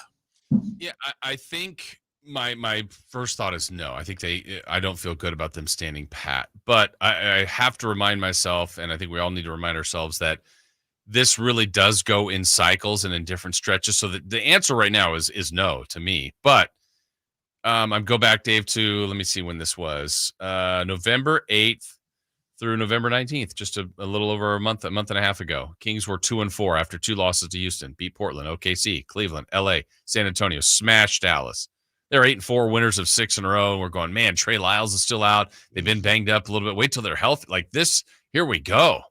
We're feeling really good about the team. So, but then the quick reminder right after that, they get punked twice by New Orleans. So we started to see when that up and down nature of this team has been. So, if they stick with this for a while, and the next month they play, 60 to 65% basketball, I think we'll feel differently. But I don't think you can get totally comfortable with the squad. I think we see some flaws, and I think those need to be addressed. Question 3, please, Chris. 3. Kings versus Hawks tonight. Who you got? It's time to pull out the big guns, Jason. Uh-oh. Desperate times call for desperate measures. Do it. Kings 118. Hawks 131. Trae Young, 38 points, 15 assists. Fox and Sabonis combined for 70. And I know we'll get into some of this in 3 in the key. Jiffy Lube drive of the game is a Malik Monk alley-oop to JaVale McGee. But in the end, the Kings fall to the Hawks, as they generally do throughout history, as we covered yesterday. Go ahead, Homer. Okay. I didn't want to do this. It's time to bring out the big guns. Desperate times call for desperate measures. Yeah. And I'm going to use a prop for this. Hang on one second. Okay. All right. Here we go. Jason is turning around. He's shoving Christian McCaffrey unceremoniously to the side. Uh-oh. Oh, no. No, he's not. He's not going revenge. Revenge game. No. Red Velvetino on Kevin fire. Herter. Wait, play that again. Kevin Herter. What's that from? That's Kevin Durant talking about Kevin Herter. Oh. Kevin stick Herter. together. Yeah. Look at that. You know what? He does look motivated, Jason. He looks. He's holding out the basketball. He's got his black headband on. This is a black headband night for Kevin Herter. What is we can always save it for 3 in the key, but you're expecting a huge performance out of him tonight, huh? A revenge game? I am. Are you? Kevin? Hear that? I can hear that. Kevin, how do you feel about your performance so far this season? Honestly, it's been a little up and down, but I'm going to try to prove that I'm not allergic to 30. The funny thing is, I'm laughing because I can't tell. Is that Jason Ross doing a Herter impersonation, or is that actually Kevin Herter in studio returning for the Red Velvet Lounge? Is that you, Kevin? Yes. Incidentally, last year in your initial revenge game, you were 4 of 10 for 13 points. Why are you bringing up old stuff? Why is it going to be different tonight? Were you a little nervous the first go around? Lemon pepper wings. All right, then. Kevin Herter leading the Sacramento Kings to a victory. You didn't want to do it, but you brought it out. You brought out the big red guns. Yes. What just happened? No, he didn't. Yes, he did. He did. We'll take a break. When we come back, Dave Richards, CBS Sports, your final chance to get your questions answered from old Davey as he breaks down the final week for most in fantasy football. We'll get to all that next. The Sacramento Kings road trip continues Friday in Atlanta. The Sabonis backdoor cut. Keegan off the bounce with a two-hand flush. Catch the Kings and the Hawks Friday at 4:30 on your home of the Kings, Sactown Sports. Sacramento weather is brought to you by Folsom Lake Kia. I'm Eileen Javor in the KCRA3 Weather Center. Some patchy fog this morning. Otherwise, a mixture of clouds and sun throughout the day. Breezy, too. Highs will be in the 60s. Expect rain by late this afternoon and evening. Get the latest forecast in the KCRA3 News and the KCRA3 app. It's Kia's season of giving back at Folsom Lake Kia. Get low year-end prices and payments, plus low finance rates and even zero down deals with approved credit. Shop Folsom Lake Kia right here in Sacramento for over 20 years. The 49ers Report, brought to you by E.B. Stone. E.B. Stone for the life of your garden. The 49ers Christmas was ruined Monday night, dropping their first game in 6 weeks, 33-19 to Baltimore. Quarterback Brock Purdy threw 4 interceptions in the game, the most for any 49ers gunslinger since Colin Kaepernick in 2015. The Red and Gold still control their own destiny in the NFC playoff standings, looking to get back on track New Year's Eve against Washington. Celebrating over a century as a family-owned business, E.B. Stone has gathered invaluable insights into nurturing plant growth. Venture into indoor planting with E.B. Stone's Edna's Best indoor and outdoor potting soil. Watch your little plants flourish into ideal indoor companions for the whole family to relish during the holidays. E.B. Stone's indoor and outdoor potting soil is a meticulously crafted blend of essential ingredients. Your plants will thrive both indoors and outdoors. Trust E.B. Stone for the entire lifespan of your garden. Explore more gardening tips, products, and find nearby locations at ebstone.org. Wishing you a season filled with joy and flourishing green. Capital Casino, Sacramento's #1 poker room with primetime football. It's back. Capital Casino is giving away $500 per game in high hand bonuses for every Sunday, Monday, and Thursday night primetime game. Offering the best food, best service, and the best action with the most variety of games in the region and conveniently located at 411 North 16th Street in downtown Sacramento. For more information, log on to capital-casino.com and please gamble responsibly. 1-800-GAMBLER. Timing is everything. And now is the time to buy, California, during the year-end sell-a-thon at your California Ford dealers. It's time for our biggest offers of the year on the entire Ford lineup of trucks and SUVs, like the built Ford Tough F-150, part of Ford F-Series, America's best-selling trucks for 46 years and counting, or the adventure-ready Ford Bronco Sport with GOAT modes to help you conquer the great outdoors, and the always electrifying Ford Mustang Mach-E with 0 to 60 thrills and 0 emissions. Now's the time to buy during the year-end sell-a-thon at your California Ford dealers with exclusive offers on your favorite Ford vehicles. And now is your time to get behind the wheel of the Ford truck or SUV you've always wanted. But time is running out. These offers absolutely end on January 2nd. Visit your California Ford dealer today, based on 1977 to 2022 calendar year total sales. There are many things to love about winter. Cozy sweaters, celebrations, and family time. But winter can also bring many stressors, extra expenses, seasonal bugs, and so much family time. If you and your loved ones are feeling stressed or anxious this winter, CalHope can help. Check out our free mental health resource at calhope.org today.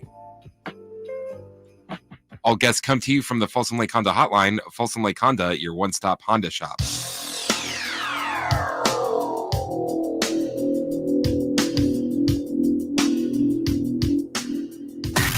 Carmichael Dave. He has very good sources, and he just kind of tells it as it is and gets to the point. Jason Ross. He has a lot of pretty smart things to say. He's good at what he does. On Sactown Sports. Today's Tom Sawyer. It's a good book, Jason. Well, Mark Twain. He used to write for the Sacramento Union. Did you know that?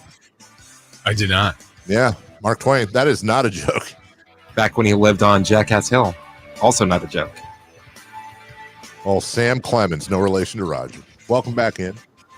Carmichael Dave, Jason Ross, Christopher Law. The final show of 2023, and it has been a banger, as the kids say. It slaps, as the kids say. And speaking of slapping, joining us right now from CBS Sports, the one, the only, the lovely, the talented, hopefully enjoying his holiday period and driving down the stretch they come in fantasy football. And Dave Richard leading the way for so many of you. Good morning, David. It's, Dave and Jason. How are you?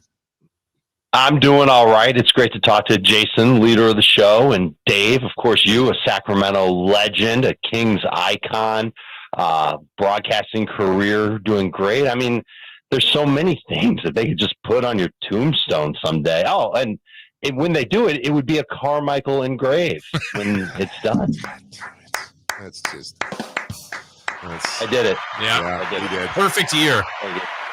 The entire year. You know what we should have done if we were responsible show hosts? We should have clipped up all of them. All of them. Yeah. And just played them all. I can just read them all again if you want. I don't have that one, the one that I just did written down, because I really think it's like a 4 out of 10. But the rest of them I'll email them to you. Interesting choice that you went for Carmichael and Grave instead of Carmichael's Grave. That's where I thought you were actually going. I did too. Yeah. Well, I've done Grave already. That was on the Halloween edition. Oh. I didn't want to replicate, Dave. Yeah. Hey. For those whose fantasy football teams aren't in the grave yet, are you encouraging everyone? Because I've seen this on your Twitter account. I do follow you. Are you encouraging everyone as you're do something good to wrap up 2023? Everyone should pick up Nick Chubb and put him on the roster just so he has a chance at a ring. So I've been doing this for several years, recommending that everybody that's in the fantasy championship, you'll do anything you can to win your fantasy league. So why not add a little good luck karma, if you will, to your fantasy bench? And the reality is that you know who your starters are going to be. Maybe there's one or two positions where you don't necessarily know exactly who it'll be, and you'll make a decision, but there's got to be somebody on your bench. Maybe it's a second DST you're carrying or a backup QB. You know you're not going to need them. So add a player who you think can bring you good luck. Back in the day, it was Tim Tebow for me.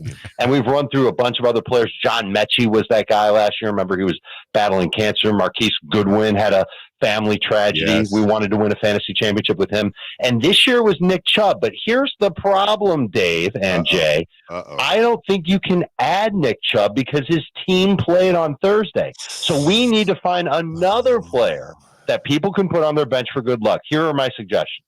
Okay. First is J.K. Dobbins. It's just like Nick Chubb, a player that we love who got hurt. Yeah. Let's go win a ring with J.K. Dobbins. What about Teddy Bridgewater, who's pretty much well-liked around football circles? He says he's going to retire this year. Let's win a ring for Teddy.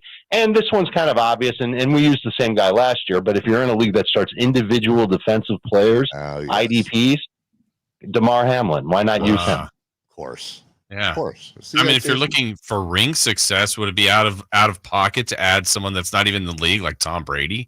Of course. Listen, if he's available and you want to have the GOAT on your bench and give him his 7th ring, or 8th ring, I guess. Shoot, he won one with Tampa. Yeah, by all means. It comes down to, first of all, do you believe in karma? Do you believe in good luck? Are you willing to do all kinds of goofy crap to win your fantasy league?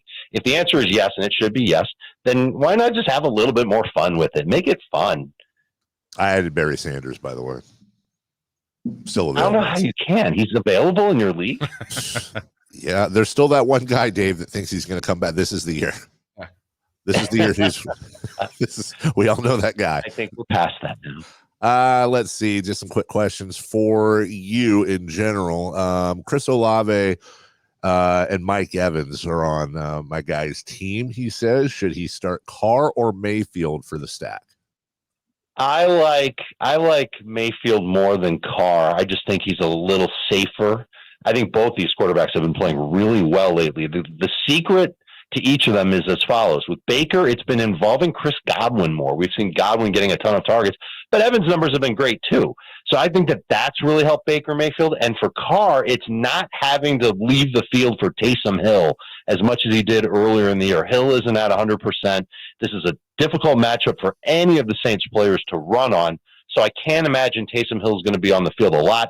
That's a great thing for Derek Carr, who's actually scored 26 fantasy points in back-to-back games. This is also a great matchup for both quarterbacks because both of these teams' secondaries, pass rushes, not that great. It shouldn't hurt the quarterbacks at all, but I do have Mayfield ahead of Derek Carr. Dave, we've got, let's see here, start 2, Najee, Sutton, Montgomery, or Higgins? I'm going to start... Well, there's so many variables in there. I think Montgomery almost has to be in there. I'm not expecting Sutton to play. Higgins, if there's no Jamar Chase, would be the other guy. But if Jamar Chase plays, then that obviously hurts Higgins. And then I guess I'd go with Najee. I don't love it because he's been so touchdown dependent this year. But Seattle's run defense has really fallen off. And I think the Steelers have really found something with Mason Rudolph under center, meaning that he can attack downfield. The Seahawks are going to respect that. They won't drop the safety into the box. It should make it a little bit easier for the Steelers to run the football. Hey, Richard, joining us. Let me back up for a second. You and I will forever be linked and in love with our guy Alfred Morris. And I love that through the years we have picked up on certain trends, certain players, certain things randomly. I was thinking about you this week when I was thinking about a player you mentioned earlier, Mike Evans. Should we establish an award, or is there perhaps already one established? I feel like Mike Evans deserves his own unique place in the annals of fantasy football. A guy that he's like and I mean no offense by this, but he's like the Hyundai Elantra of fantasy football players. Like no one's going crazy over their new Hyundai Elantra, but you know what? It gets you to where you want to go. It's super comfortable. It's a pleasure to drive around in. All he does is have 1,000-yard years and 10-plus touchdown years every single year. And I don't know, is there another player that compares to that gets that people just feel so greasy about drafting every year? I think there have been many receivers that have been in that same sort of ilk. Tyler Lockett seems to be that guy every year that nobody really feels good about drafting him, and then he ends up being pretty good by the time the season's over. Jarvis Landry used to be that guy. Herman Moore, how about that? As someone who used to be that guy in fantasy. And I think the bigger lesson to take here is when there seems to be a consensus about these older wide receivers who have been great for fantasy before, but people are worried about them just because they're old. Maybe you shouldn't be. Maybe you should just give them a chance. And I wonder if Devontae Adams falls into that next year. I don't know who his quarterback's going to be. I can't even say for sure which team he's going to be on next year. But I wonder if Devontae Adams, assuming that he doesn't go to the Jets, because if he goes to the Jets and he's back with Aaron Rodgers, everybody's going to pile onto that bandwagon. But let's say he stays with the Raiders and it's a new quarterback, maybe a rookie. Yeah, I think people will be a little bit nervous to trust Devontae Adams. But, when you're a great receiver, you're a great receiver. And the dude has put up some terrible games with Aiden O'Connell and some amazing games with Aiden O'Connell. And maybe you should just trust in the talent when it comes to wide receivers, especially older wide receivers, because they're not quite like running backs. Their fall-off age tends to be after 30 years old, especially the good ones. And so you just have to kind of keep that in mind. And that's where you find value in drafts. I had Evans on a bunch of my teams. It was one of my best picks. At some point, it was like maybe in the middle of August, guys, I started to look at him and say, he's falling too far. Like, I know Baker Mayfield's his quarterback and everybody's nervous about him. We felt the exact same damn way about Geno Smith in Seattle in the 2022 season. And so there's going to be receivers like that next year. And I just say, you know what? If the receiver's talented and we've seen him pull through multiple times before, trust them again, and take advantage of that value in drafts. Dave, I don't know if this is a silly question, but the fact that if you've made it to your championship, you've probably done things right for the most part of your rosters, helped you get there. But being that it's week 16 and there's so many backup quarterbacks playing, it feels like one or two of them are going to have like the week where you go, man, who would have ever seen that coming? Would you risk anything like that, or is it just playing with fire? You mean like with Joe Flacco? You're right. Like, yeah, I mean, you're right. The one that stands out to me is Jaron Hall of the Minnesota Vikings, because I just feel like he's a capable quarterback who's familiar with running that offense, actually looked pretty good running it in the limited time we saw him, who's got great receivers, or at least one in Justin Jefferson. We'll see if Jordan Addison plays. A healthy offensive line, not the best run game to go with it, but a coach who gets aggressive, and a great matchup against Green Bay that's probably going to be without its best linebacker, and is definitely going to be without its best corner, because he made a selfish move at the coin toss last week. That's Jair Alexander. So I know it sounds crazy. It's a rookie. It's his second start. The first start he had, he got hurt in. But I kind of feel like he's the one out of all of these backup quarterbacks that could go out there and have 250 yards and a couple of touchdowns. Dave Richard with us. You know, you tweeted something yesterday that caught my eye a little bit. It was you responding to a tweet by Breece Hall, the second-year running back for the New York Jets. And Breece had basically said, get your laughs out now. Wait till next year. And you responded saying something to the effect of most likely a first-round pick. And probably, excuse me. And he's played in every game this year. Those might remember he was having a really good rookie year and suffered that very bad injury. He's bounced back, 800 plus yards, 4 touchdowns on the ground, and then maybe even more impressive, almost 600 yards through the air, receiving, and another 4 touchdowns. What would he has been, excuse me, I hit the sound button there on my thing. Guys like him, and then I would even throw in like Devon Achane. There's these handful of running backs that just show such promise. What would keep him, assuming it, by the way, we'll have a healthy Aaron Rodgers in New York, what would keep him out of the first round for you is my question.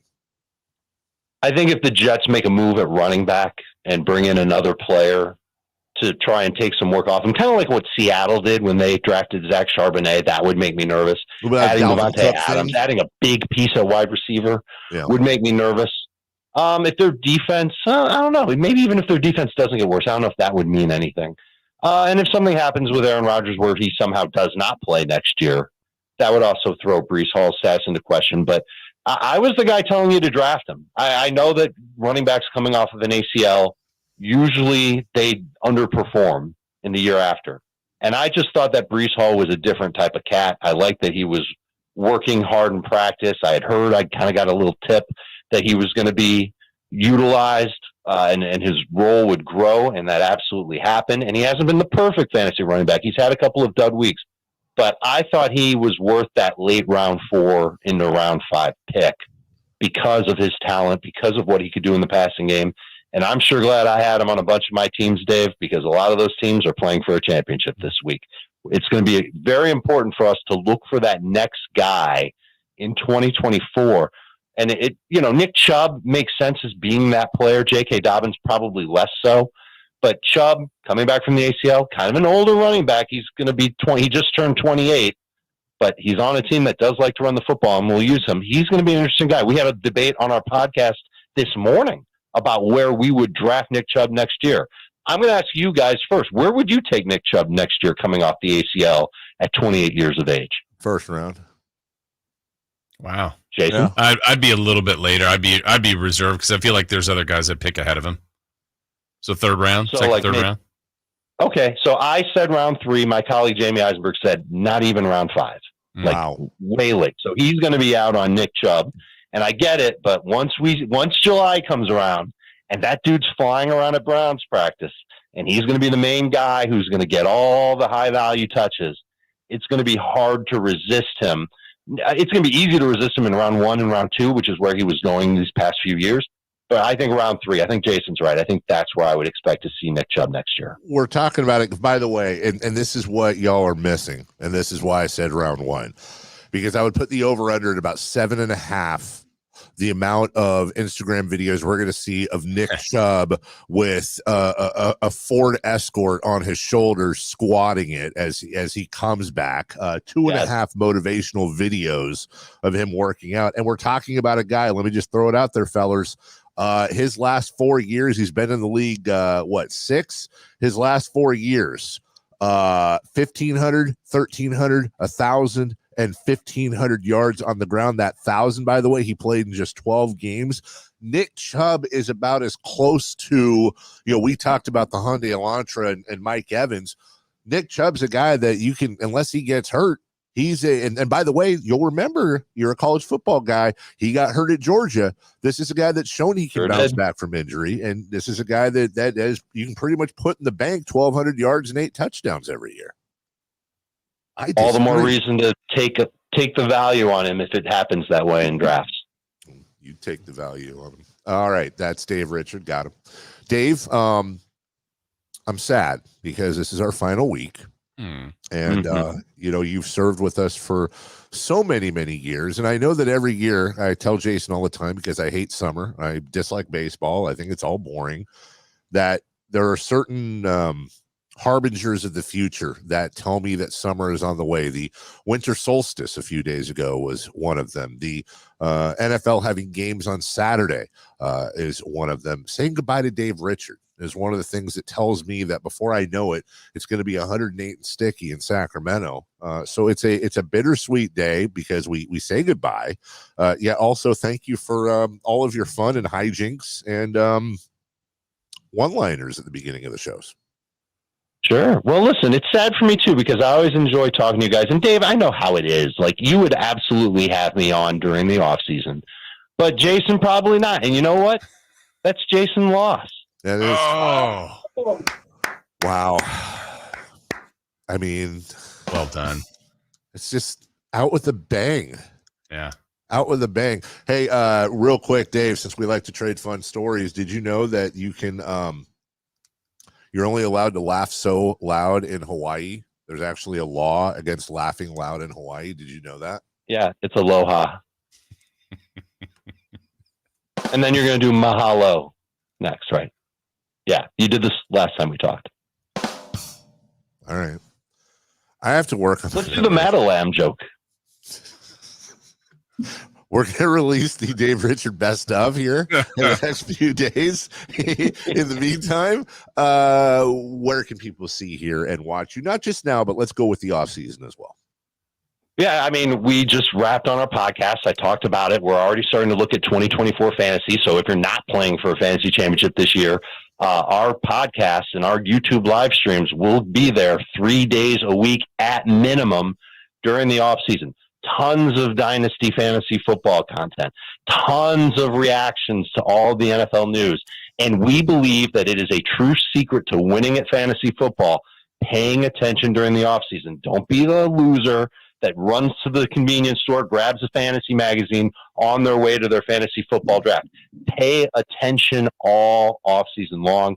It helps you stay in the know. It helps you form opinions on players, and it helps you win fantasy leagues. Go to youtube.com and like and subscribe the Fantasy Football Today podcast. As we say goodbye to Dave for another well-done year, as we go to break, Dave, I'll leave you with this bit of advice from Mookie Wilson, former Mets player. When I'm in a slump, I comfort myself by saying, if I believe in dinosaurs, then somewhere they must be believing in me. And if they believe in me, then I can believe in me. Then I bust out. Dave, it's been a wonderful year. Appreciate you. And we will talk to you in August. You're the pterodactyl in my life, Dave. Anytime you need to kill 15 minutes, give me a call. The P is silent, my friend. Talk to you soon. Have a great off season. Thank you. That's Dave Richard. Yeah. Yeah. Yeah. Love him. Me too. Good guy. We'll take a break. When we come back, don't forget, Greg Papa is going to join us for Niners at 9. Brendan Nunes, our Sactown Sports Kings insider, will join us at 8 a.m. as we do a lot of previewing, not just of the game tonight, but also we'll talk trade season, I'm sure. When we come back, let's go around the NBA.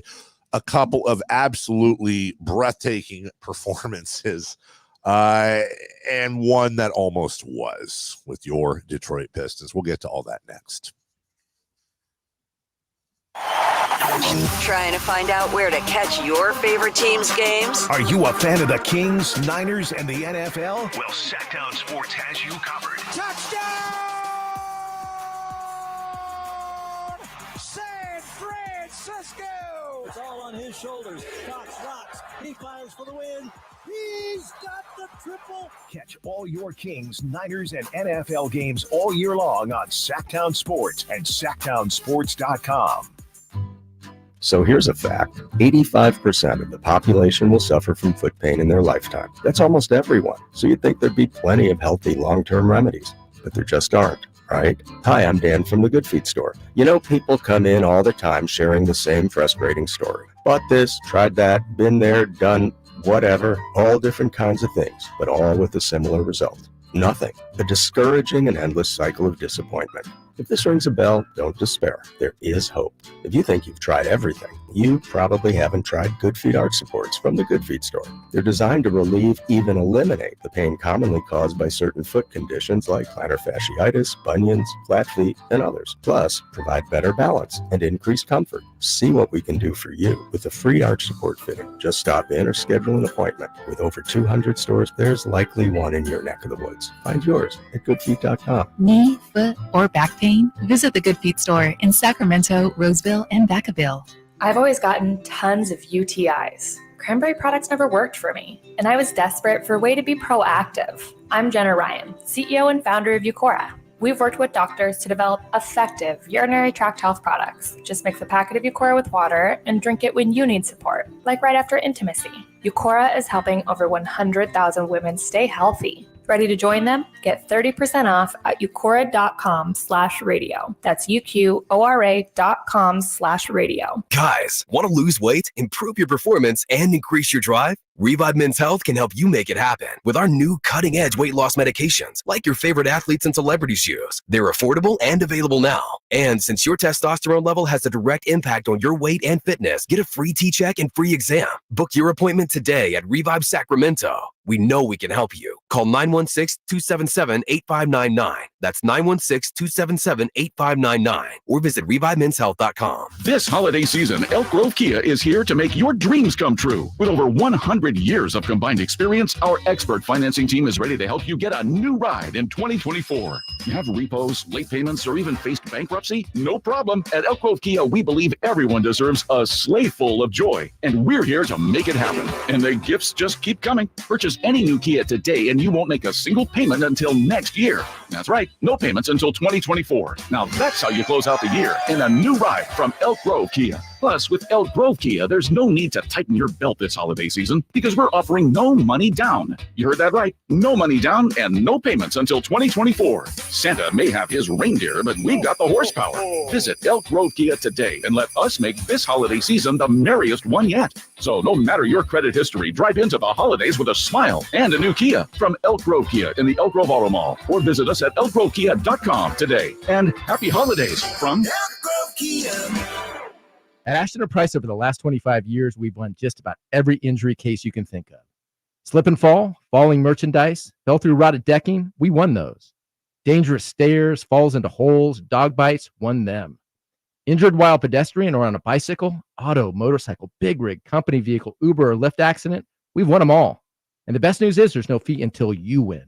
So no matter how you got injured, remember, for the best advice, don't think twice. Call Ashton & Price. It's no secret to golf enthusiasts that Timber Creek and Sierra Pines in Roseville are one of the region's most unique and scenic places to enjoy a great game of golf. 27 holes, boundless options. Elevate your game on our newly renovated driving range, putting green, and chipping area. Whether you're aiming for fun, lower scores, or all-around growth, we've got you covered. Experience golfing dreams in Roseville and book your tee time at timbercreekgc.com. Timber Creek and Sierra Pines, your ultimate golf haven.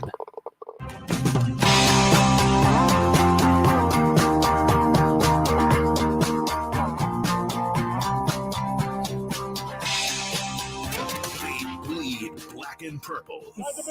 It's the Carmichael Dave Show with Jason Ross on your local sports leader, Sactown Sports. So the Boston Celtics fight back from a 21-point deficit and needed overtime to get by the Detroit Pistons. A valiant effort. Boston now 24-6, 15-0 here at the TD Garden. 128-122. Yeah, it was 66-47. 66-47 yesterday at halftime in Boston. And you thought, my goodness, is it going to happen? Well, it didn't. But Jason didn't expect that. Imagine taking the money line on the Pistons and having them win. How much you would have won? I know, right? To be bold enough to do it, and then you're thinking you're going to get it done. And then ultimately, the Pistons pistoned. The Pistons pistoned, yeah, they did. Victor Wembanyama, and this is a quick segment here, forgive us here. Victor Wembanyama had himself quite the game yesterday. It's funny, the Spurs proved you can go into Portland and win, by the way. I did not know that was possible. Yeah, 118-105. Victor Wembanyama, the first time a teenager has ever had a line anything like this. He had 30 points, 6 rebounds, 6 assists, and 7 blocks in 24 minutes. And he outblocked the Blazers 7-4. He has equaled or outblocked the opposing team 13 times this year. You know what I did? I did one of those player comparisons because he's 19 years old. I'm comparing his rookie year to LeBron James's rookie year. Don't do that. That's going to get you going down a rabbit hole. Victor Wembanyama, who may not even be the favorite right now for Rookie of the Year. I'm not sure. I think it's Chet Holmgren. Certainly having this kid, as we've always said, Jason, if he stays healthy, he's a surefire first ballot Hall of Famer, in my opinion. Yeah, and the response game for the Blazers after they played the Kings and beat them, Dwop Reith didn't play. Are you? He didn't? Yeah, he had back soreness. But still, he hasn't been playing that much. Finally, because we do need to go to break, I just want to point this out. Nikola Jokic yesterday, the best player on the planet, and I will not, you can go argue with your mom if you disagree. Nikola Jokic yesterday had himself a triple-double. That is not anything interesting for him. 26 points, 14 boards, 10 assists, 2 blocks. However, he went 11 for 11 from the field, 1 of 1 from behind the arc, and 3 of 3 from the line. Yes, that's right. He had himself a perfect game triple-double. He is now the only person in NBA history to have done this twice, Jason Ross.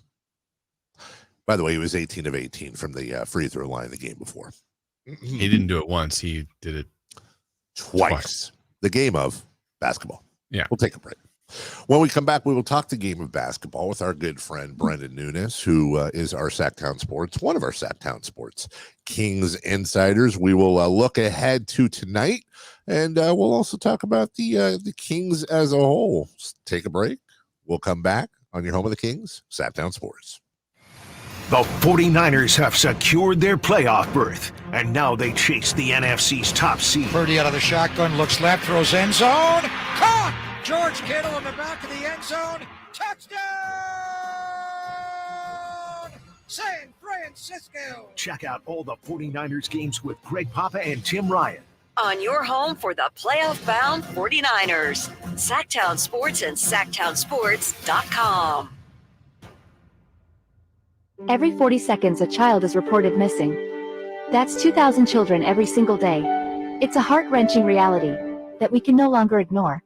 Find the Children is a non-profit organization dedicated to helping find missing kids. You can be a part of their mission by donating your unwanted vehicle, running or not. Call 1-800-775-5622. We guarantee that you will receive the maximum tax deduction. We provide fast, free pickup with 24-hour response. Call 1-800-775-5622. Find the Children provides crucial resources to help find missing children and educational materials to teach kids how to recognize and avoid predators. Our recovery programs have a proven track record of reuniting kids with their families. It's time to act. Donate your unwanted or unused car. Help us build a world where every child is safe. Pick up the phone and call 1-800-775-5622. Together, we can bring these kids home safely.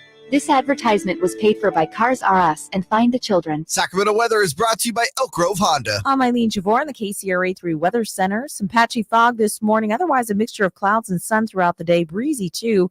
Highs will be in the 60s. Expect rain by late this afternoon and evening. Get the latest forecast in the KCRA 3 News and the KCRA 3 app. At Elk Grove Honda, our recipe for happy holidays is to think Happy Honda Days. There's no better time to visit Elk Grove Honda than during our year-end clearance sale in the Elk Grove Auto Mall or online at elkgrovehonda.com. I gotta get an Elk Grove Honda. California's largest sportsman's expo is back, January 18th at Cal Expo in Sacramento.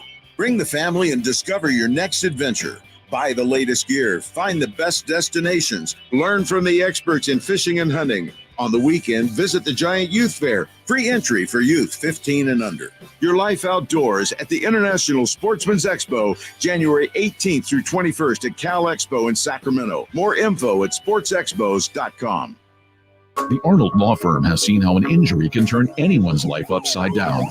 Whether it's a slip and fall, a car accident, or any other kind of injury. For almost 50 years, the Arnold Law Firm has been here to help you through the entire process to protect you and your family. If you are ever injured or in an accident, call the Arnold Law Firm. The Arnold Law Firm, providing real justice for you since 1975. Call 916-777-7777. That's 916-777-7777. Hello, Sacramento. I'm Emran Pilati, owner of True Sports Cards and Collectible Store here in Rockland, California, and the host of the True Sports Cards Show that airs right here on Sactown Sports 1140 every Saturday from 10 to 11 a.m., where we discuss the latest trends, hottest products, and deliver exclusive interviews with other industry leaders. And don't forget to visit our shop, True Sports Cards, at 6661 Stanford Ranch Road in Rockland and see what we have for all your sports card and memorabilia needs.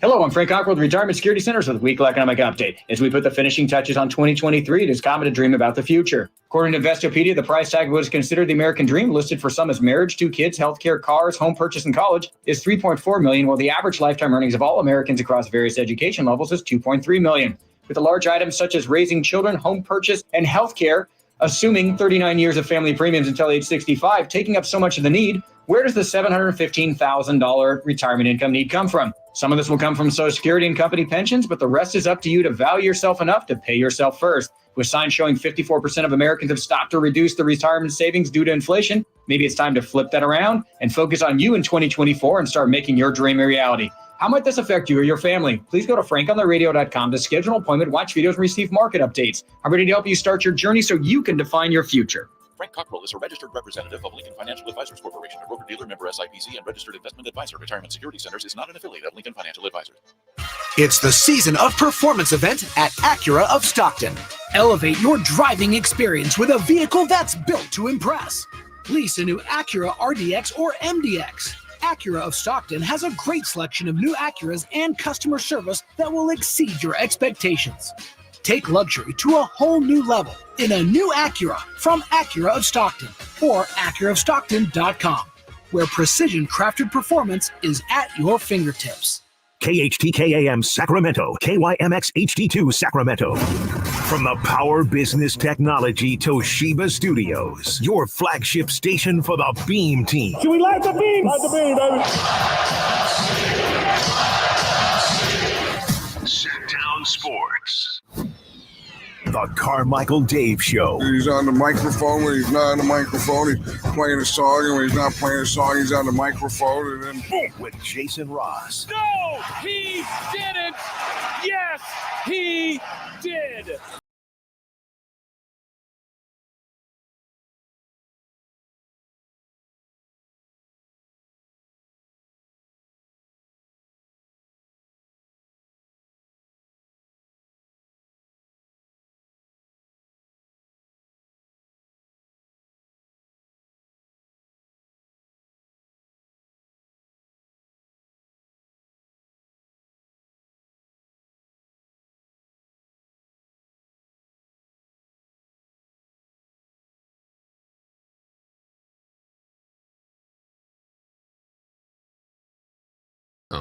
Oh, okay. We're still efforting at the moment. What is going on? We have Sactown Sports, the next generation, at the station. Guys like Frankie, Emil, Brendan. I think this is Brendan's first one. But what is it with these kids today, missing their spots on the show? I don't know. I mean, correct me if I'm wrong, but whether he shows up or not, wouldn't this make? Haven't all three of them now missed their spots over the last 3 weeks, one or the other? Maybe has that happened? Well, Frankie, and I know, there's a sickness in there somewhere. Yeah. But I believe Frankie missed his, and Emil, I know, missed his. And then Brendan, Brendan's the reliable one out of all those. He's the one that's not out partying. You know who never missed a spot with us? Chris Watkins. You know what Chris Watkins is doing now? He's hosting a midday show. That's what's happening. Yeah. You and I never. Are we getting a flip flop here? Are we getting Frankie? Oh, okay. Hey, the insiders cover for the insiders. I want to know what I love. Hey, good. Bring the pizza guy on. We'll talk Kings with Frankie in a couple minutes here.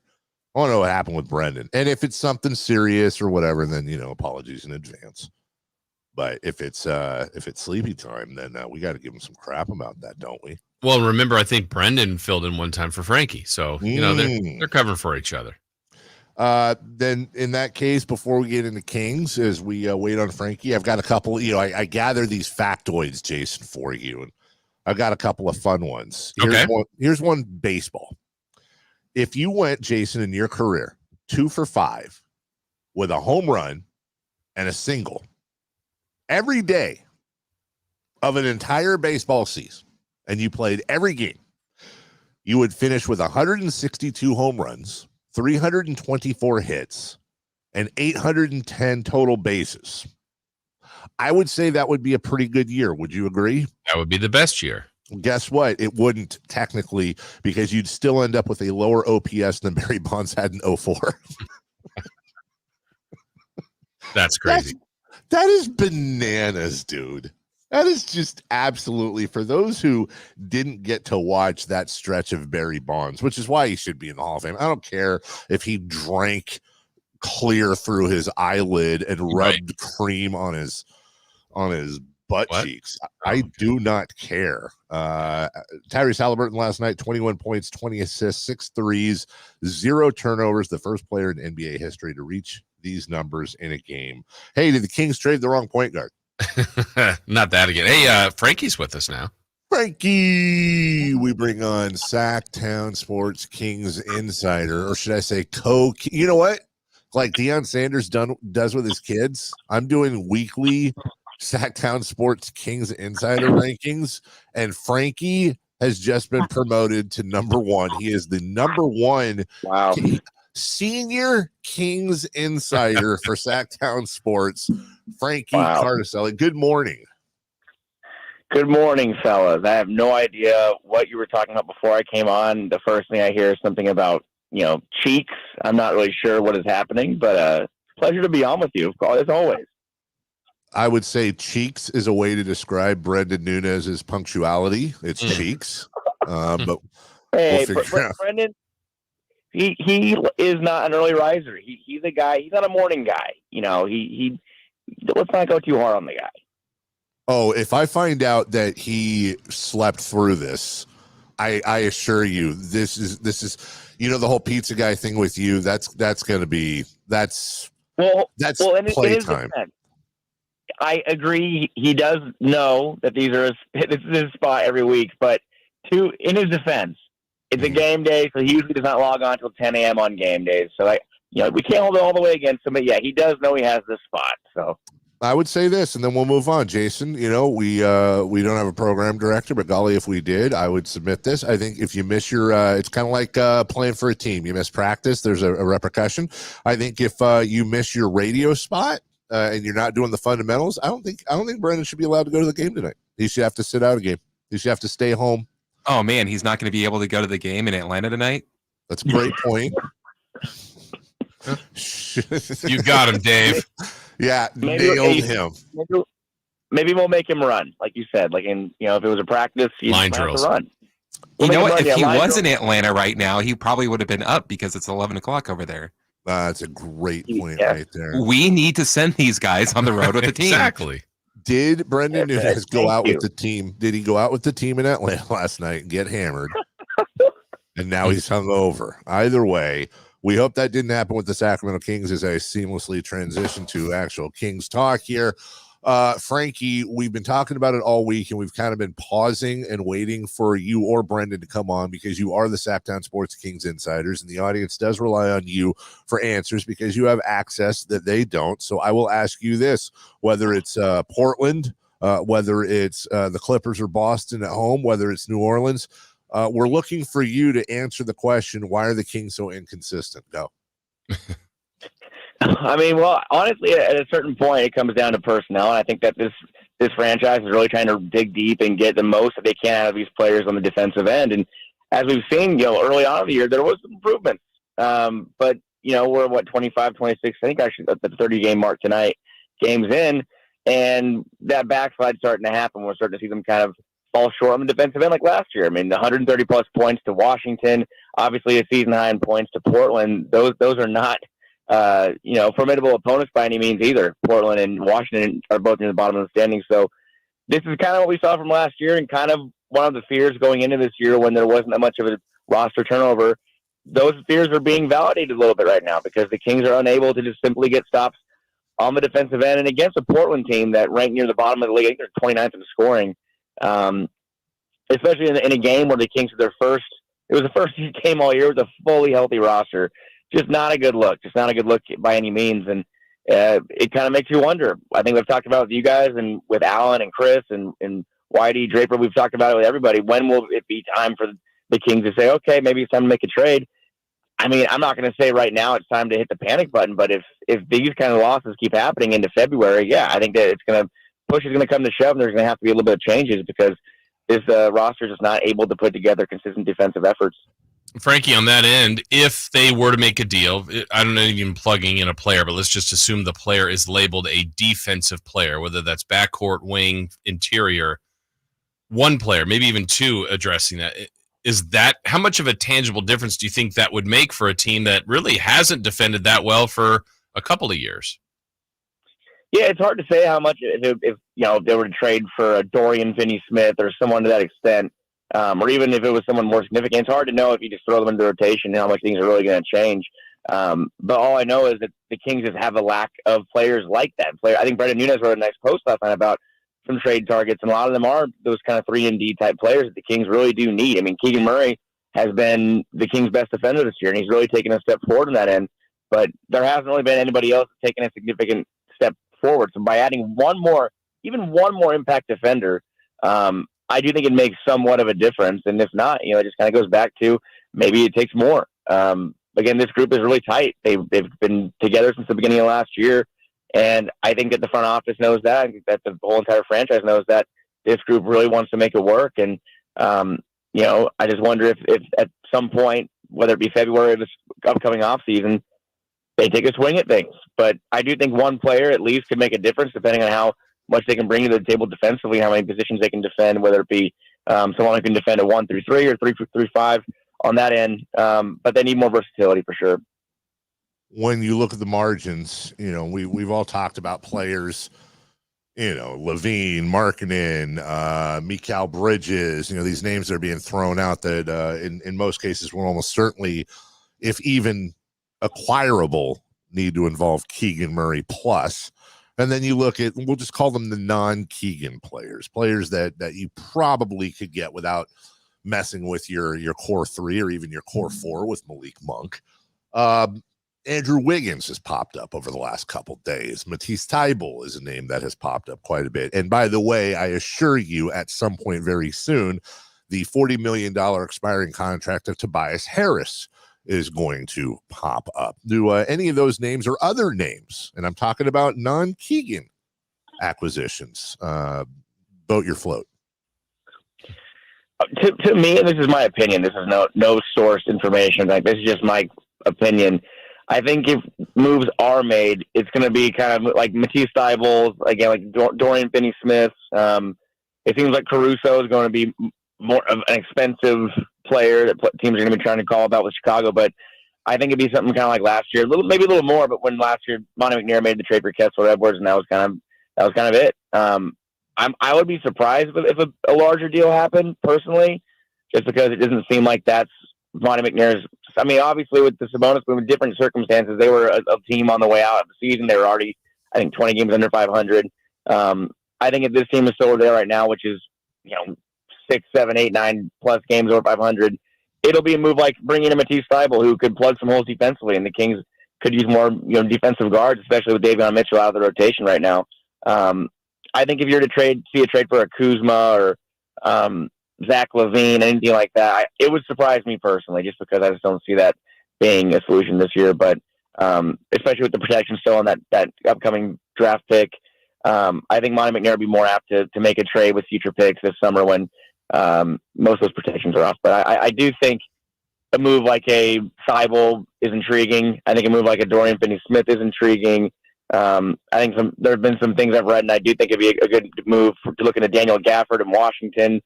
Whatever that deal would look like, I think he'd be a good fit. There's a lot of fits out there, but also we don't know who could become available in the next month or two, because things are kind of still sorting themselves out in the standings. But I have no doubt that Monty McNair will be making some phone calls this February. Frankie, kind of looking at the team overall, that you said it earlier, this was the first game they had everybody healthy was in Portland, and of course they lost that game. They didn't utilize really everybody. But if we're looking at the deeper end of the bench right now, a guy like Davion hasn't played in a while. We're talking about defense. They're not utilizing him. But Alex Len is back too. Do you think Len gets back higher up in the rotation where he was before, or is McGee ahead of him? How do you think they utilize Alex Len going forward?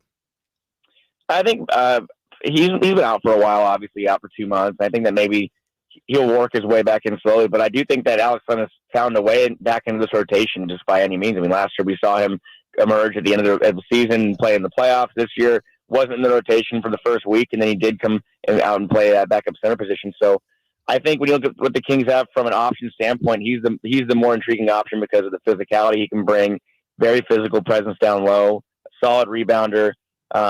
I think that he's done a good job in pick and roll sets. I think that he's someone that definitely should be getting some minutes back there. But Mike Brown does kind of, that backup center position is a little sporadic. He goes to JaVale McGee sometimes, and he'll go to him for 6-7 minutes and won't go to him again. He'll go to Trey Lyles in the small ball 5. So I do think that Alex Len is someone who it's a matter of time before he emerges back in that backup center role. But it's just a matter of maybe him not being where he needs to be fully physically to play those regular minutes off the bench. Frankie Cardicelli, Sacramento Kings insider with Sactown Sports, joining us. I want to go back to the trades and Keegan Murray. Along with, I assume, both of you and the large majority of the Kings populace want no part of trading Keegan Murray.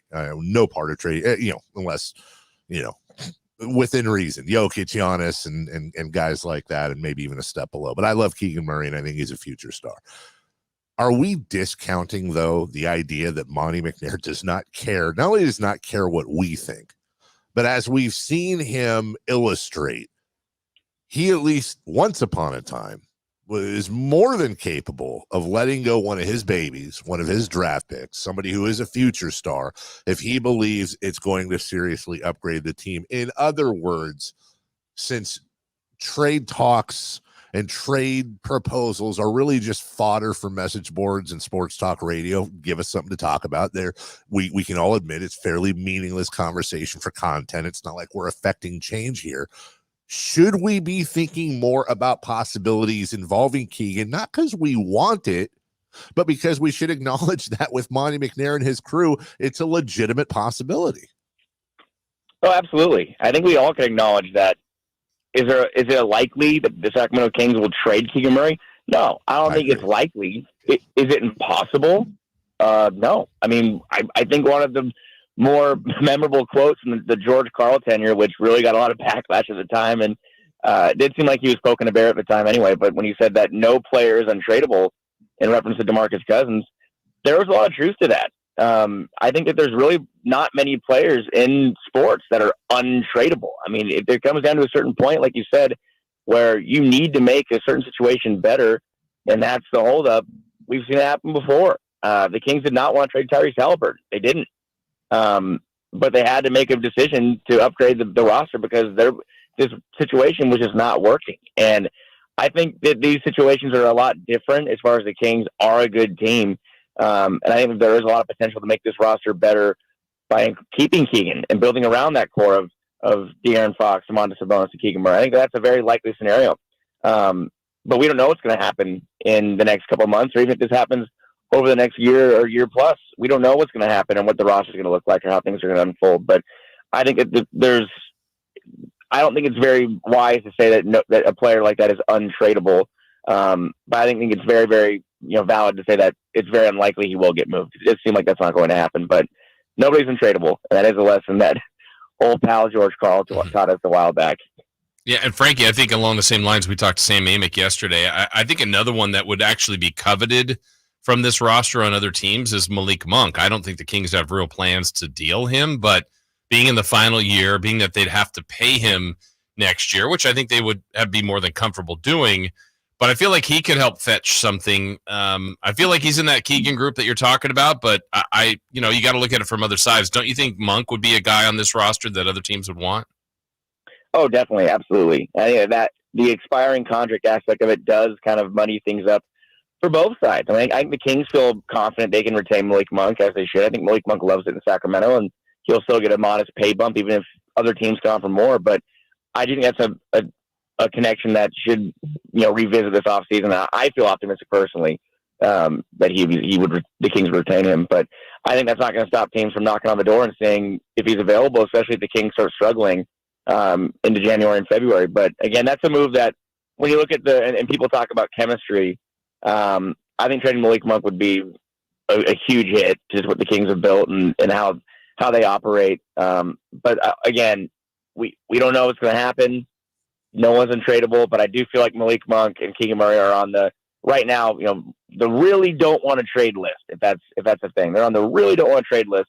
And the Kings right now are in a position to play some solid basketball and bounce back from that loss in Portland. And if they put Monty McNair in a position to make those moves that kind of color things around the edges, that's probably the preferable route here instead of a full, not overhaul, but taking apart this core, whether it be trading Harrison Barnes, Kevin Huerter, Keegan Murray, or Malik Monk, any of those guys.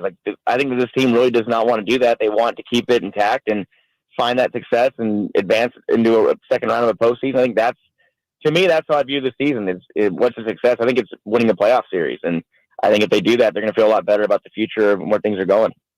All right. So let's, we just talked about trade proposals and sports radio and message boards and how ultimately, non-consequential the conversation is. So let's do a trade proposal here. Let me run it by you.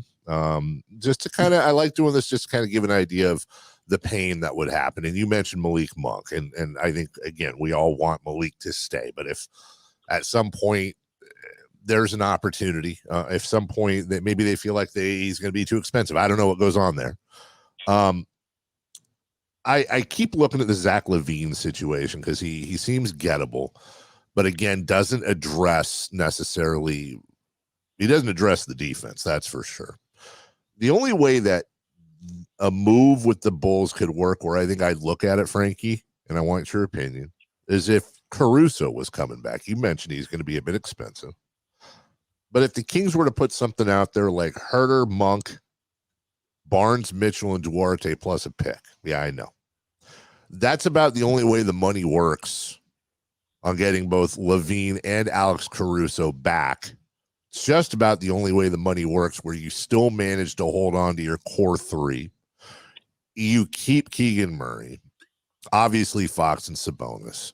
You add another all-star / potential all-star in LaVine. I don't know how much Fox, LaVine, and Caruso can share the floor, but are you a better team, in your opinion, with that move? I think in the short term, it's very possible. I think that Zach LaVine would be a very, very good fit in this Kings offense. I think that they need another guy like De'Aaron, if he's just kind of like a bucket getter that can go get you a basket whenever you need it. I just think more about, and again, I have an uncle that has a saying with sports and teams spending money, it's not my money. So like, I don't care. I do understand that logic, but I do look at the contract situation and think about 2-3 years from now, and I'm assuming De'Aaron Fox signs that max extension or super max. You're gonna have 3 players accounting for, I think, 140 million, which is more than I think the Kings salary cap is right now, or salary is right now. So I'm more worried about just that aspect of Zach LaVine entering his 30s, making $50 million a year. Just how will that hamstring the Kings to make more decisions down the line when they might be in a more, rushing situation. I mean, right now they have a window. De'Aaron Fox is 26, Sabonis is 27, Keegan's 23, but I wonder about 2-3 years from now, is that the time when you need to make a decision? Because you want to maximize these guys' primes. And I think having a big contract like that, you got to make sure it's the right move and the right fit. And I think that's the question of, is Zach LaVine the guy? Like, is he the big player that the Kings need to go get, and he's going to be the final piece of the puzzle? I mean, you never know until you try. I understand that, but you just have to be really, really sure for bringing in a big contract like that. Let me follow up real quick. It doesn't make you feel any better if you pull Monk out and you go Herter, Mitchell, Duarte, Barnes, and you probably have to give up a pick or two here for DeMar DeRozan, who's expiring, and Alex Caruso, who could share the floor.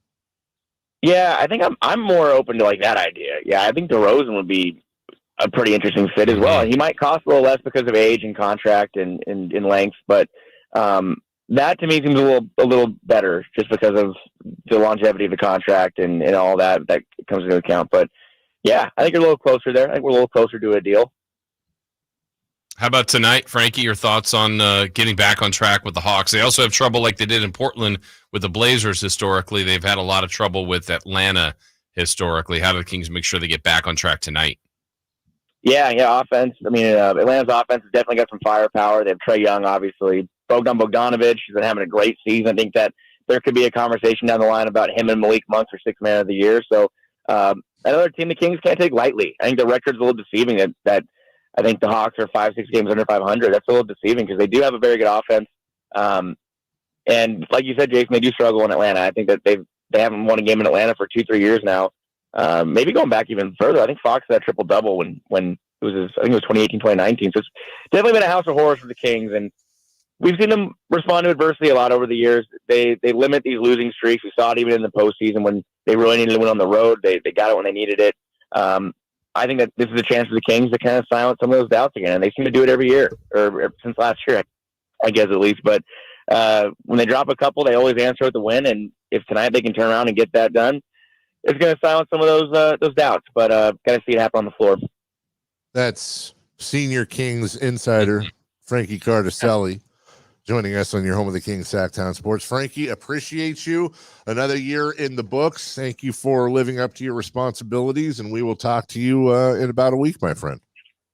Thank you, guys. Always appreciate it. Happy New Year. Have a good one, guys. You too. That's Frankie. We will take a break. Jason, I think one of the keys tonight, obviously, and we'll get into this more later, but they need to get in the paint. I need to see guys like Harrison Barnes and Keegan Murray not just taking shots outside. I need to see them driving the paint. You do. How do they do that?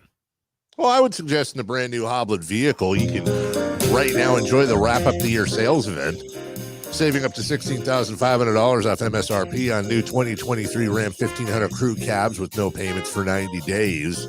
Save up to $5,500 off MSRP on those new 2023 Dodge Charger SXTs, the Challenger GTs, and 0% financing for 72 months with no payments for 90 days. You're all, interest rates are crazy right now. How about 0% financing for 72 months and no payments for 3 months?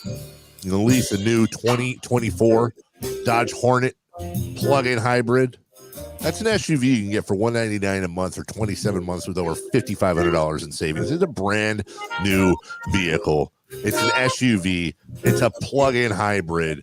It's $199 a month for 27 months. No dealer markup on most popular Ram and Jeep models. You got other dealers marking things up off MSRP, and Hoblet's still offering discounts. It's one of the big reasons they're JD Power customer first dealership since 2019. Number one Ram truck in JD Power's initial quality study. Get out there right now. Experience the true pricing with Hoblet. What you see is what you pay. No hidden fees, no add-ons, no surprises. Unbeatable prices. Unbeatable selection. Nobody beats Hoblets. Period. We will take a break. Don't forget the voice of the 49ers, Greg Papa, coming up in a half an hour. When we get back, who's hot, who's not. 3 in the key for tonight. And a pick 6 for the Niners and Commanders right here in your home of the Niners. Sactown Sports. The NFL's leading rusher plays here. The handoff to McCaffrey, walks in the end zone. Handoff to McCaffrey, takes it right down to the goal line. He does his thing again. McCaffrey goes in motion right. Backwards pass led by Juszczyk. A block there. Hurdles a man. 10, 5, touchdown! CMC! You can hear all of Christian McCaffrey's touchdowns on your home for 49ers football. Sactown Sports. Sacramento weather is brought to you by Bonnie. I'm Eileen Javor in the KCRA 3 Weather Center. Some patchy fog this morning. Otherwise, a mixture of clouds and sun throughout the day. Breezy, too. Highs will be in the 60s. Expect rain by late this afternoon and evening. Get the latest forecast in the KCRA 3 News and the KCRA 3 app. Winter's coming, so let's kick off the cold season right and get your heater all tuned up. Now, just $79. No matter how cold it gets outside, you'll always be warm and toasty inside.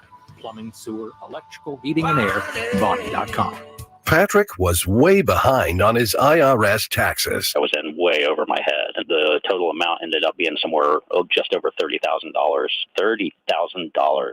Then the IRS came to collect. Started getting letter after letter. A lien had been filed against me. They were going to basically hang me completely out to dry. He had to do something. That's when I reached out to Optima Tax Relief. Patrick's life quickly got a lot easier. It was very easy, pretty much hands off. They picked up the ball and ran with it. And how'd it go? I couldn't believe it. I had to ask 2 or 3 times. I saved an incredible amount of money. How does Patrick feel about Optima? Couldn't be happier. They definitely helped me. Optima Tax Relief, the best place to call. They're the best in the business. Do what Patrick did and call Optima Tax Relief for a free consultation. Call 800-343-6460. 800-343-6460. 800-343-6460.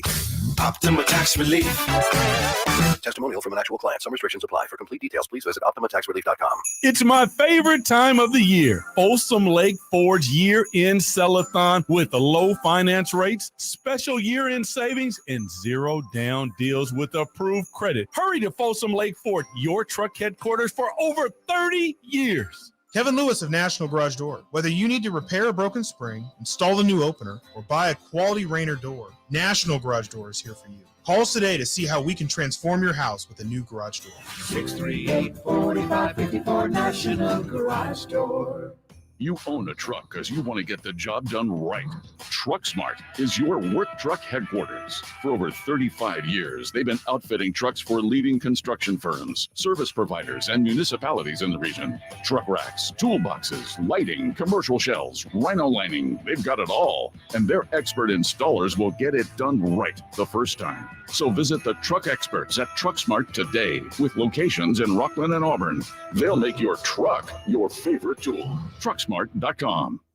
Christmas is in the air at Hanley's Kia. The season of giving back is bringing you an unbeatable deal on all 2024 Kia models. Drive home in style without breaking the bank. Introducing Hanley's Kia incredible leasing option for just $199 a month. Picture yourself behind the wheel of a brand new 2024 Kia, loaded with the latest features and cutting-edge technology. Whether it's the sleek Niro Hybrid with 54 mpg, an EV6 with up to 310 miles, the versatile Sportage, or the family-friendly Telluride. At Hanley's Kia, you can also reserve your luxurious full-size EV9 with 3 rows that has the comfort of a stylish interior and the peace of mind that comes with driving a brand you can trust. Head over to Hanley's Kia, the season of giving back today, located in Davis. New 2024 Kia Niro Hybrid EX for $199 per month for 36 months after $7,999 customer cash due at signing plus $300 military customer rebate. 10,000 miles per year and 20 cents per mile after 30,000 miles based on sale price $30,545 and payment excludes taxes and DMV fees and any dealer fees. Vehicle ID number R5136138.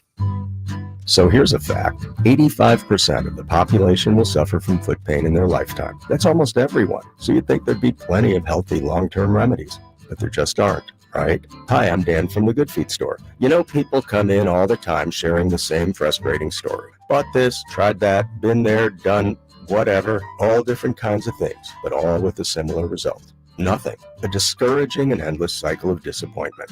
If this rings a bell, don't despair. There is hope. If you think you've tried everything, you probably haven't tried Good Feet arch supports from the Good Feet store. They're designed to relieve, even eliminate, the pain commonly caused by certain foot conditions like plantar fasciitis, bunions, flat feet, and others. Plus, provide better balance and increased comfort. See what we can do for you with a free arch support fitting. Just stop in or schedule an appointment. With over 200 stores, there's likely one in your neck of the woods. Find yours at goodfeet.com. Knee, foot, or back pain? Visit the Good Feet store in Sacramento, Roseville, and Vacaville.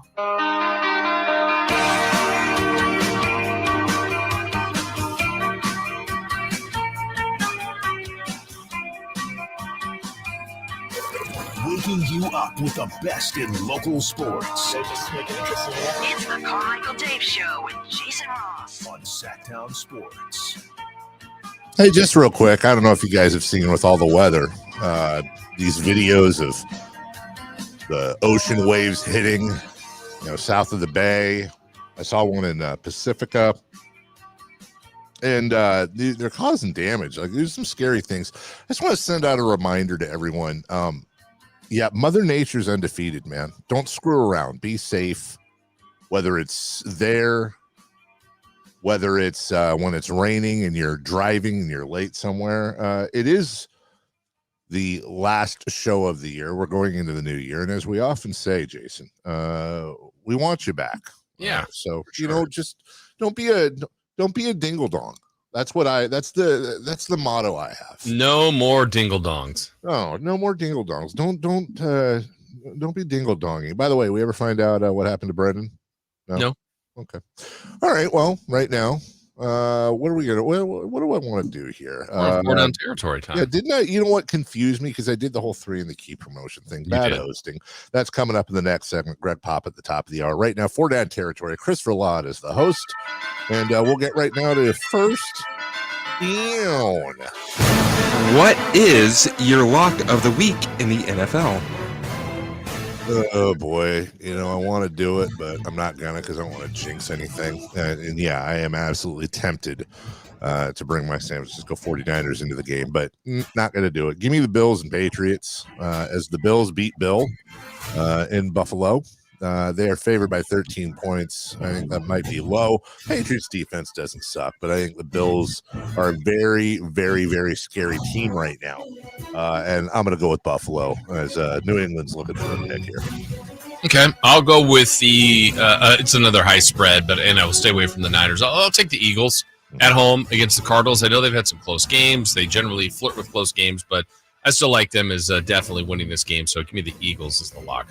They flirt with close games. So they're like, hey, close game, looking good. Yeah, how are you? Come on over. What are you doing? Second down, please. What is your upset of the week in the NFL? Oh, I shouldn't do this, but I'm gonna. I want to believe, I truly do, for all my friends out there that love this team. Give me the Raiders and Indy against the Colts. The Colts are favored by 3.5. Raiders 7-8, Colts 8-7. Wouldn't it be nice if the Raiders could play spoiler a little bit, and on top of that, get to 500? If AP finishes he can't finish at. If he finishes above 500, if they win their last 3 games, I'm talking about the Chiefs, then you go into Indy, you beat the Colts, and then you finish out against the division rival of the Broncos at home and you win, and he doesn't get the job, then Oakland A's fans who are still Raider fans should just go to Vegas and start the sell the team chant again with Mark Davis. That's just owner malpractice. I think there's a lot on the line. He's getting a nice tune out of his players, as we said yesterday. I'm going to take the Raiders. All right, I am going to take a flyer on this one. I'm going to take the Chargers at Denver. The Chargers have had an awful year, but what Denver did this week, I just think that's a terrible message also amongst the locker room for a team that's, was still battling here in the last couple of weeks trying to make the postseason. I didn't like that move by them, what they're doing, benching Wilson basically for financial reasons. So give me the Chargers in an upset in Denver. You didn't like that call. Not a very good call. Not a very good call at all. Third down, please. What a dumb, stupid call. Which game would you most like to attend this week in the NFL?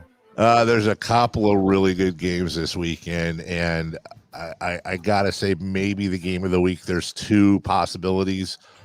The Ravens hosting the Dolphins. The problem is that's in Baltimore, and I don't want to go to Baltimore. So I'm going to go with Dallas and the Lions. Not that Dallas is anything super awesome, but I've never been to that stadium. I'd love to see it. The Cowboys are undefeated at home. The Lions 6-2 on the road. This will be a fun litmus test for Dan Campbell and those Detroit Lions, who are either not getting the respect they deserve or they're getting the respect they exactly deserve for their lack of quality wins this year. Give me Dallas and the Lions. I'm going with you, Dave. I'm going to that game too. All right. I think that's the best one of the week. I think there's some appeal to that, certainly for NFC playoff positioning. So the Lions can get the 1 seed. I mean, there's some things that could favor for them if that all goes in. Dallas undefeated at home. Seems like a nice enough stadium. I think that'd be a lot of fun to go to that game. And finally, we're going to go for it here. 4th down. 9th down and 1? Yeah. No, 9th and 6th. They got pushed back by a false start. Jacksonville, Indianapolis, and Houston can still win the AFC South. So who will win it? I'm rooting for Houston. I like the CJ Stroud story. I like the D'Amico Ryan story. But Jacksonville finishes home against the Panthers and at the Titans. I don't know. Anything can happen. Trevor Lawrence is banged up, but I have a tough time. By the way, none of these 3 teams really are, hurting. The Colts finish against the Raiders and the Texans at home. You could make an argument that they've got the easiest schedule. And then it's kind of a flip-flop. Houston has the Titans at home and then goes to Indy. I'm going to give it to Jacksonville, though. But honestly, Jason, I'm not trying to be flip-floppy here. I have no idea. It's going to be a fun last 2 weeks there. Yeah, it looked like it was Jacksonville's easily to win, and then all of a sudden they've let everyone else come back in. They've had some injuries. I'm with you on the Raiders' upset of the Colts, so that gives them a loss this week. Jacksonville's schedule is the most favorable, so I'll just lean on that. They did make it last year. I think they have probably the best talent of the group, and Houston's been the best story. So give me Jacksonville to find a way to win that AFC South. All right, we will now take a break. I think we're all on time. That's pretty amazing. Chris has to be happy with us. When we get back, we'll see if we can screw that up with who's hot, who's not. 3 in the key, as I promised a segment ago, and a pick 6 for the Niners and Commanders on your home of the Sacramento Kings. Sactown Sports. Count down the end of the year with us on Sactown Sports. Sunday, we close out 2023 and usher in 2024 with a big doubleheader. First, the San Francisco 49ers look to regroup as they battle the Commanders in D.C. Then it's the Kings and Grizzlies from Memphis.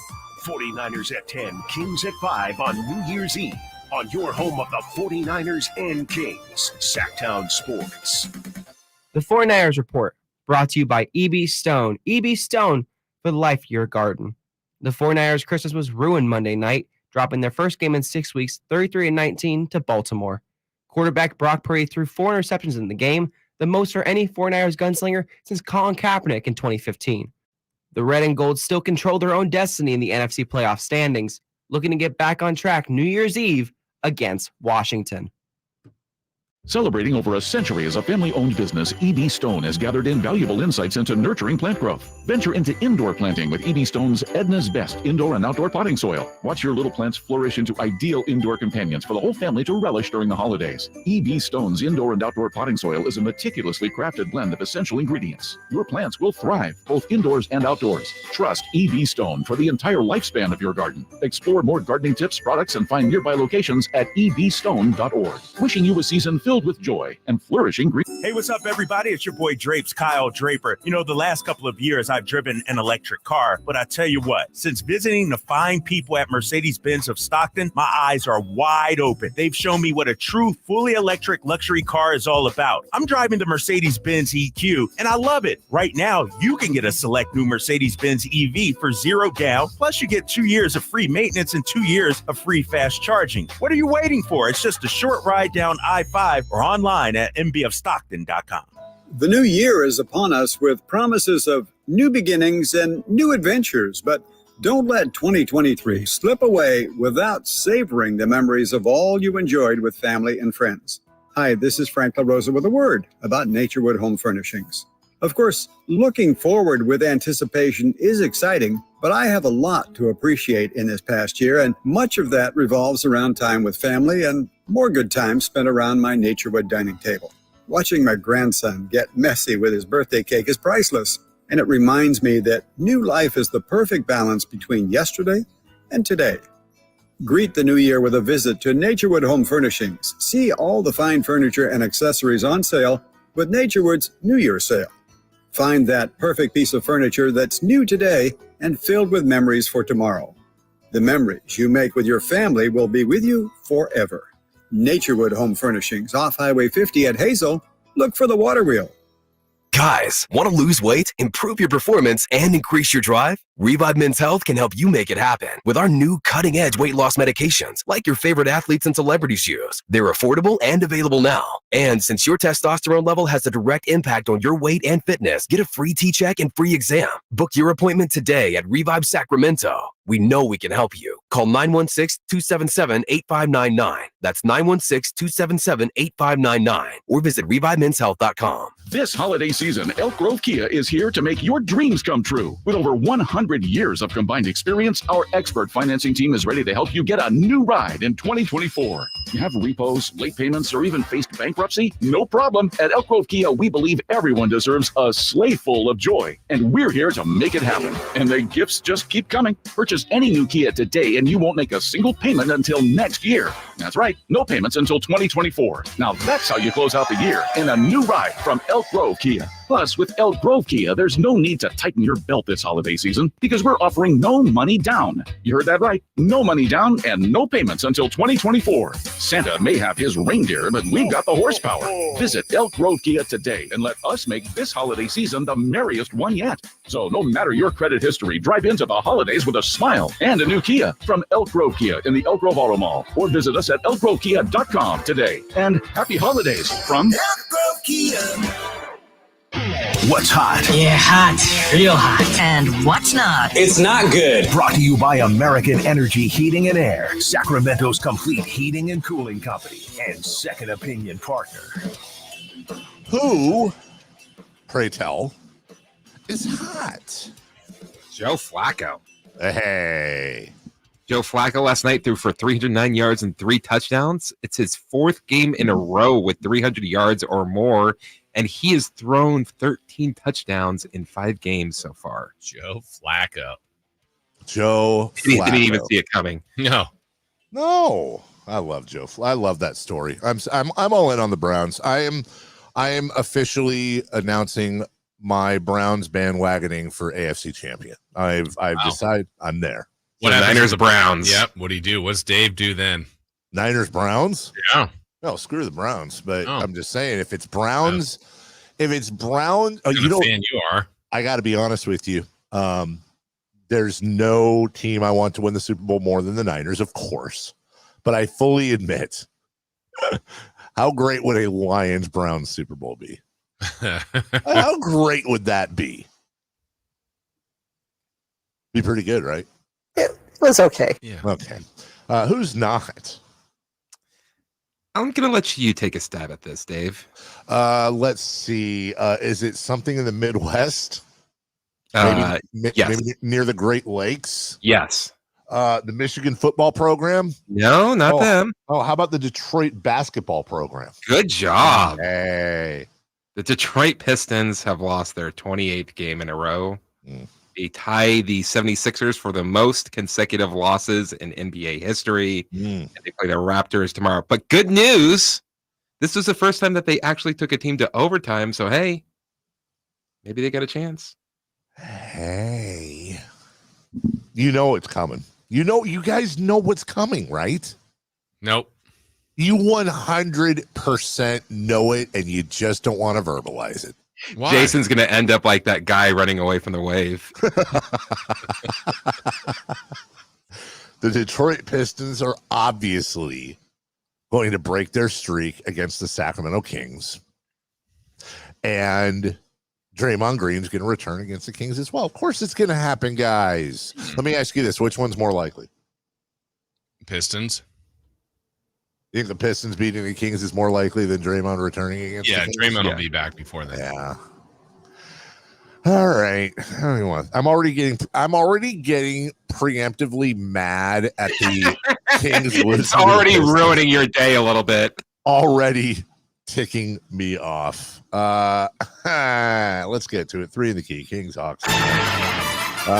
These are the Badlands for the Sacramento Kings. They don't like winning in Atlanta. Let's see if we can turn it around. Jason Ross, you have the questions, and we have the predictions. All right, our predictions are the point guard matchup. Fox, Trae Young. We want points for Fox, Dave. Points for Trae Young.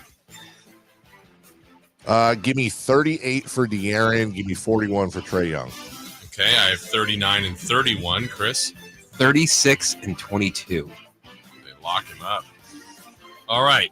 Bench guys in this game. We've got 2 of the best bench scorers in the league, and that is Malik Monk and former King Bogey, Bogdan Bogdanovic. Dave, points for Monk, points for Bogey. I think Monk's going to have a bounce back tonight. 25 points for him. Give me 18 for Bogey.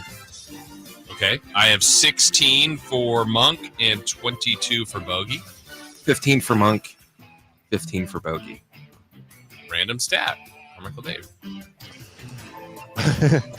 This 100% counts, right? Mike Brown will win a challenge. Sure. That's super random. And very difficult. I'm going to say, I said it earlier, Kevin Huerter, season high. I hope you're right. I think that's a shot at the dark. I hope he moves right past 30 and hits 40. Yeah. I'm going to say this for not so random. It's going to be Domantas Sabonis' 3rd triple-double in a row.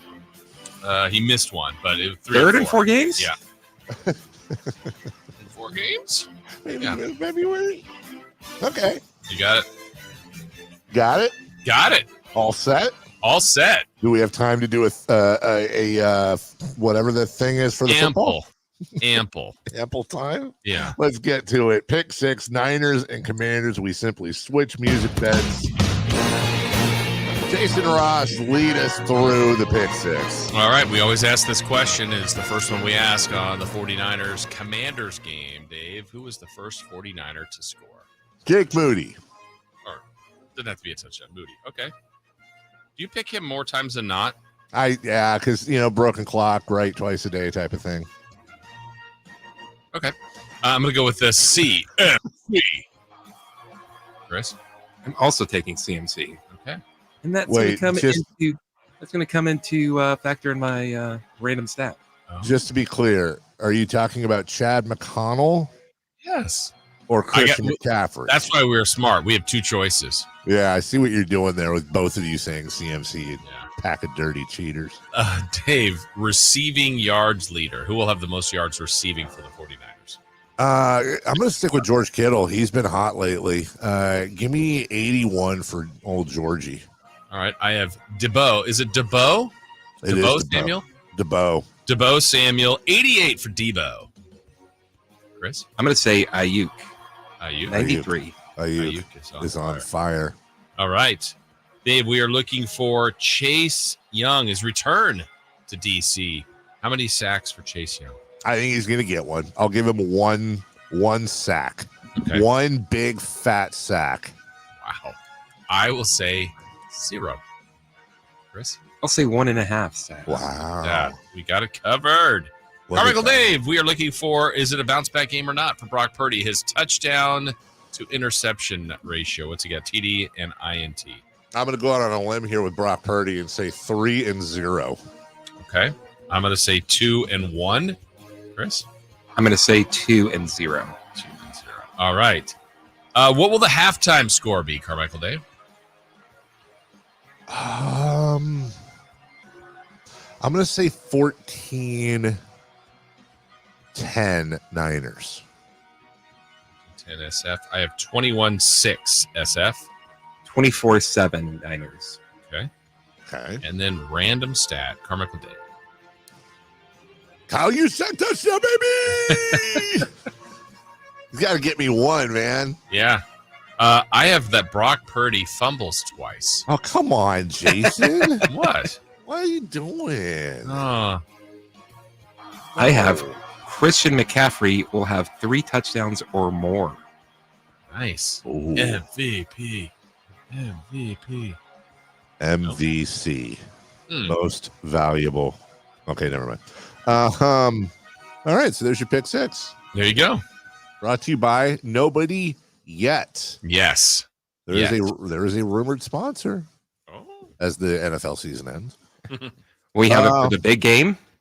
Yeah. Well, there's a lot of big game stuff circling here that I think we're going to be able to talk about very soon. But as we wind down the regular season and get into the NFL playoffs, don't forget, Greg Papa, our final postmortem of the week before we move on to the Commanders, which we will with Greg, the voice of the Niners. And you could just hear Jason when we got in here on Wednesday, and we played both clips from the G-Man and clips from the other G-Man, Greg Papa. You could hear the same sort of disappointment and even frustration in Greg Papa's voice over that. I just don't think he could believe what he was watching with Brock Purdy and the Niners. Yeah, I'm anxious to talk to him coming up because that was, I know Greg's a big believer. No, I am too. It was I would say out of character game. I don't know what Baltimore was doing that bothered him and rattled him so much. I mean, he was off of what he normally does. Yeah, and hopefully you get to bounce back. It's a cross-country flight this weekend. It's a different time zone. There's all kinds of stuff going on against them environmentally, but this is a team, and I don't think anyone's taking anyone lightly anymore. This is a Commanders team that the 49ers absolutely should beat. Let me lay out the final hour for you all. Greg Papa is going to join us for a nice long segment when we get back. We've still got what to watch. The bowl game that Jason Ross is really, really doing so well at. I really am looking forward to these. I found myself watching Pop-Tart Bowl mascot highlights, celebrity birthdays, and then Friday fun and games. So sit back, relax, go get yourself a refill, get comfortable as the final hour of the year on the Carmichael Dave Show with Jason Ross returns right after this. Count down the end of the year with us on Sactown Sports. Sunday, we close out 2023 and usher in 2024 with a big doubleheader. First, the San Francisco 49ers look to regroup as they battle the Commanders in D.C. Then it's the Kings and Grizzlies from Memphis. 49ers at 10, Kings at 5 on New Year's Eve on your home of the 49ers and Kings, Sactown Sports. Every 40 seconds, a child is reported missing. That's 2,000 children every single day. It's a heart-wrenching reality that we can no longer ignore. Find the Children is a non-profit organization dedicated to helping find missing kids. You can be a part of their mission by donating your unwanted vehicle, running or not. Call 1-800-775-5622. We guarantee that you will receive the maximum tax deduction. We provide fast, free pickup with 24-hour response. Call 1-800-775-5622. Find the Children provides crucial resources to help find missing children and educational materials to teach kids how to recognize and avoid predators. Our recovery programs have a proven track record of reuniting kids with their families. It's time to act. Donate your unwanted or unused car. Help us build a world where every child is safe. Pick up the phone and call 1-800-775-5622. Together, we can bring these kids home safely. This advertisement was paid for by Cars R Us and Find the Children. As we come together to celebrate the end of this long, long year, Stockton Honda has savings to bring us all cheer. Happy Honda Day savings and selection galore. Stockton Honda's online express purchase and great people give you more. Save on 400 new Hondas at Stockton Honda during Happy Honda Days. Shop in person or online with our express purchase option. Anytime, anywhere, it's all here. StocktonHonda.com. So here's a fact. 85% of the population will suffer from foot pain in their lifetime. That's almost everyone. So you'd think there'd be plenty of healthy long-term remedies, but there just aren't, right? Hi, I'm Dan from the Good Feet store. You know, people come in all the time sharing the same frustrating story. Bought this, tried that, been there, done whatever, all different kinds of things, but all with a similar result. Nothing. A discouraging and endless cycle of disappointment. If this rings a bell, don't despair. There is hope. If you think you've tried everything, You probably haven't tried Good Feet arch supports from the Good Feet store. They're designed to relieve, even eliminate, the pain commonly caused by certain foot conditions like plantar fasciitis, bunions, flat feet, and others. Plus, provide better balance and increased comfort. See what we can do for you with a free arch support fitting. Just stop in or schedule an appointment. With over 200 stores, there's likely one in your neck of the woods. Find yours at goodfeet.com. Knee, foot, or back pain? Visit the Good Feet store in Sacramento, Roseville, and Vacaville. Power Business Technology is proud to be 100% independent, locally owned, and managed Toshiba copier dealer. Local ownership cuts out the red tape, allowing ourselves to never be too busy to personally answer the call when our clients need us. Recognized for excellence in service execution, training, and customer service, we're proud to be named a 2022 Toshiba ProMasters Elite Dealer. Contact us today for all of your business printing needs at 844-POWER-BZ. That's 844-769-3729, or visit us at PowerCopier.com. What's up? We're talking to Chad Hoblet of Hoblet Dodge, Chrysler, Jeep, Ram, and Woodland. Chad, what's happening for the Chrysler's Wrap Up the Year sales event? This month, you can save up to $16,500 off MSRP on 2023 Ram 1500 crew cabs. With over 600 new Ram trucks available, your perfect new truck is waiting for you at the Hoblet Ram Truck Center. Plus, no payments for 90 days. And what about those brand new Dodge Hornets everyone's talking about? This month, you can lease a new 2024 Dodge Hornet RT plug-in hybrid for only $199 a month for 27 months.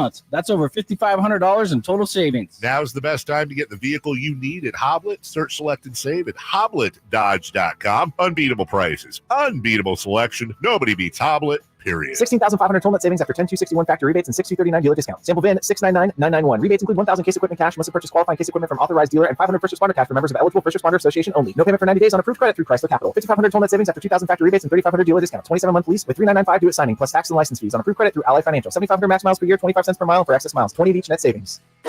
From the Power Business Technology Toshiba Studios. KHTK-AM Sacramento. KYMX HD2 Sacramento. Sacramento's official home for the San Francisco 49ers. Touchdown! San Francisco! Sactown Sports.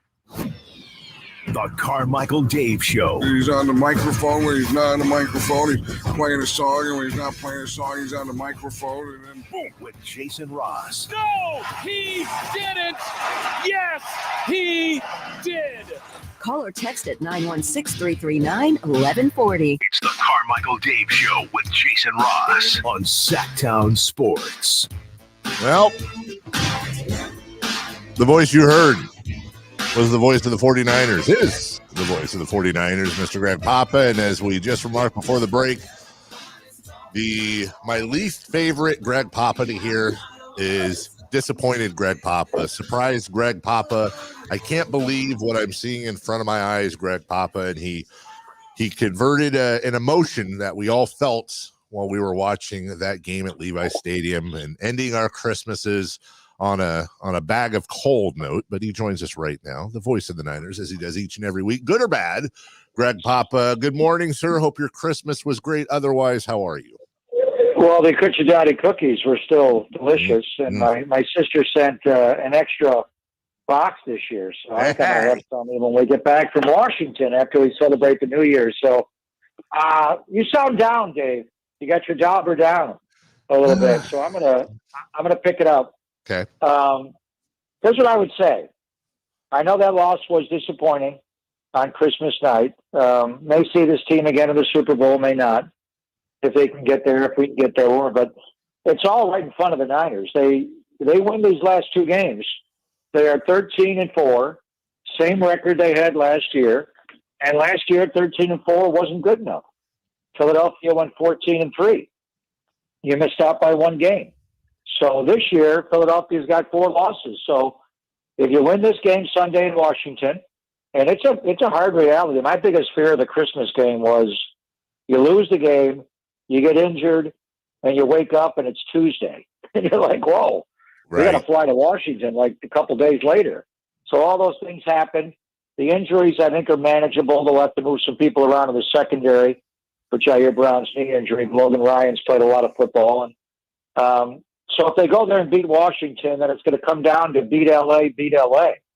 And that's going to be a hellacious game, the last game of the year. If Philadelphia wins against Arizona, there's a scenario where the Niners could clinch on New Year's Eve and have the ultimate New Year's Eve celebration on the plane. Would that be incredible?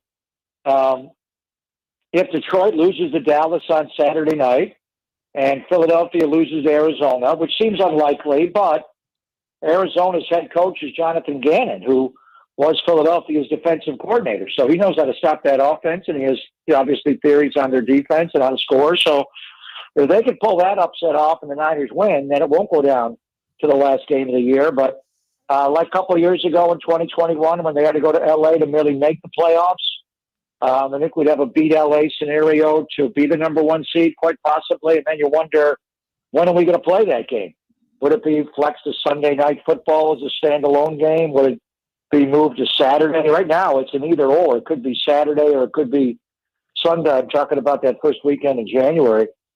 I don't think it'll be Saturday, because if the Niners win, then the Philadelphia game doesn't matter the next day, and the NFL likes to have every game have meaning. So, and then if you move it to Sunday night and Philadelphia loses earlier, then the Niners game won't be as important. So you don't want that on Sunday Night Football. So maybe they just leave it all, where they all kick off concurrently in the Fox window on that Sunday, Sunday in January, in the 1 o'clock window our time. So, but either way, the loss was disappointing. We can get into why it happened and Brock's interceptions, but it's still there.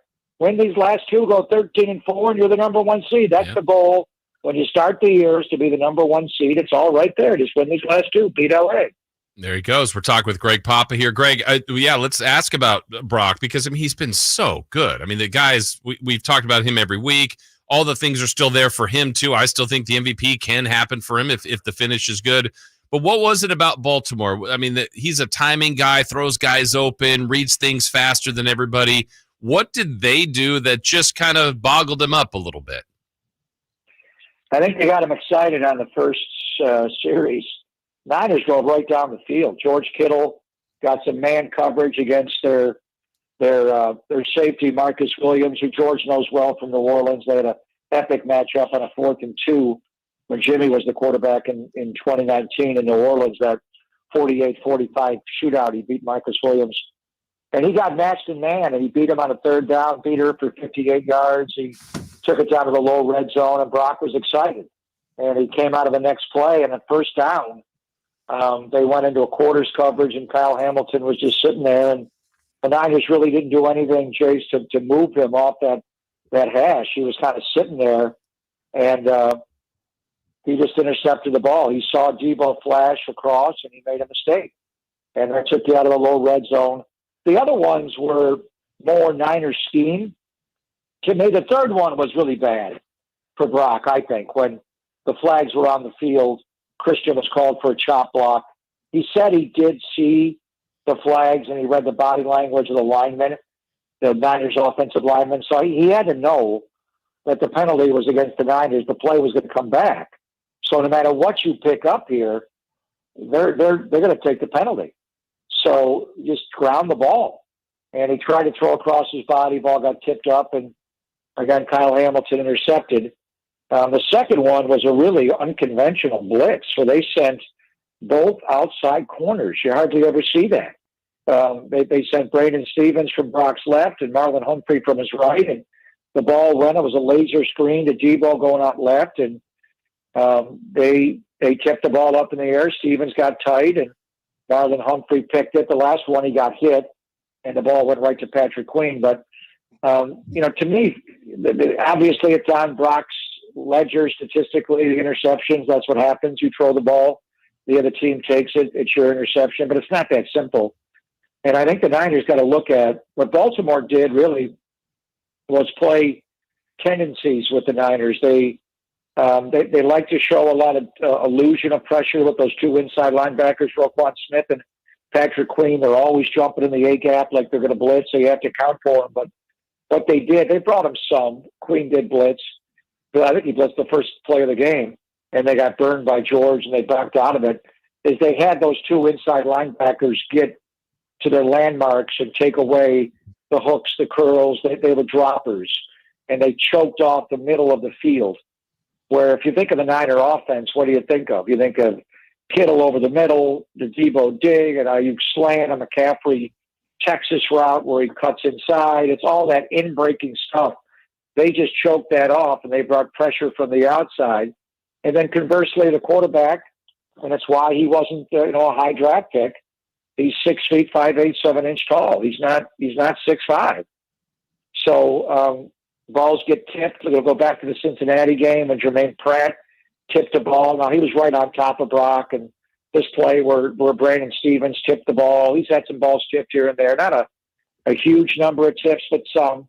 And I think that's kind of the scouting report on him is to when he stays in the middle out of the pocket, can he see it? Remember the interception he threw to Jordan Brooks in Seattle on Thanksgiving night? There were back-to-back can calls where he flipped plays, and I'm not sure he could see.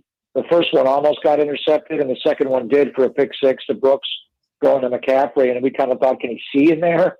They're kind of clouding it up. So I think he'll bounce back. He bounced back this week in practice, but I think you have to look at it. It's not a Brock Purdy problem. It's a San Francisco 49ers offense problem. Speaking of the offense, as we're joined by the voice of the Niners, Greg Papa, we're focusing, and rightfully so, on the Ravens game, on Brock Purdy, on the things that went wrong. Talk to us a little bit as far as what you know about the state of the offensive line, worried about those injuries going in, whether it's the Commanders or anybody else. How badly banged up are they going to be?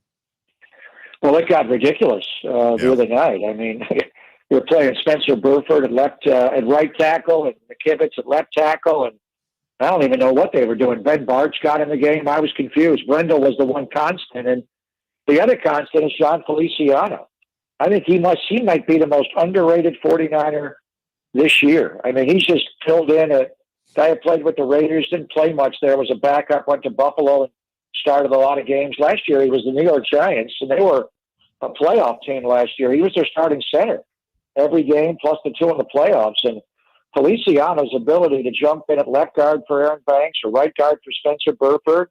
He also can go to center for Brendel. He played center all last year for the Giants, but he hasn't been needed to. So Feliciano's been the fixer. He just goes wherever you need to go. So if Banks can't go in this game, then Feliciano could go to left guard. Trent's back.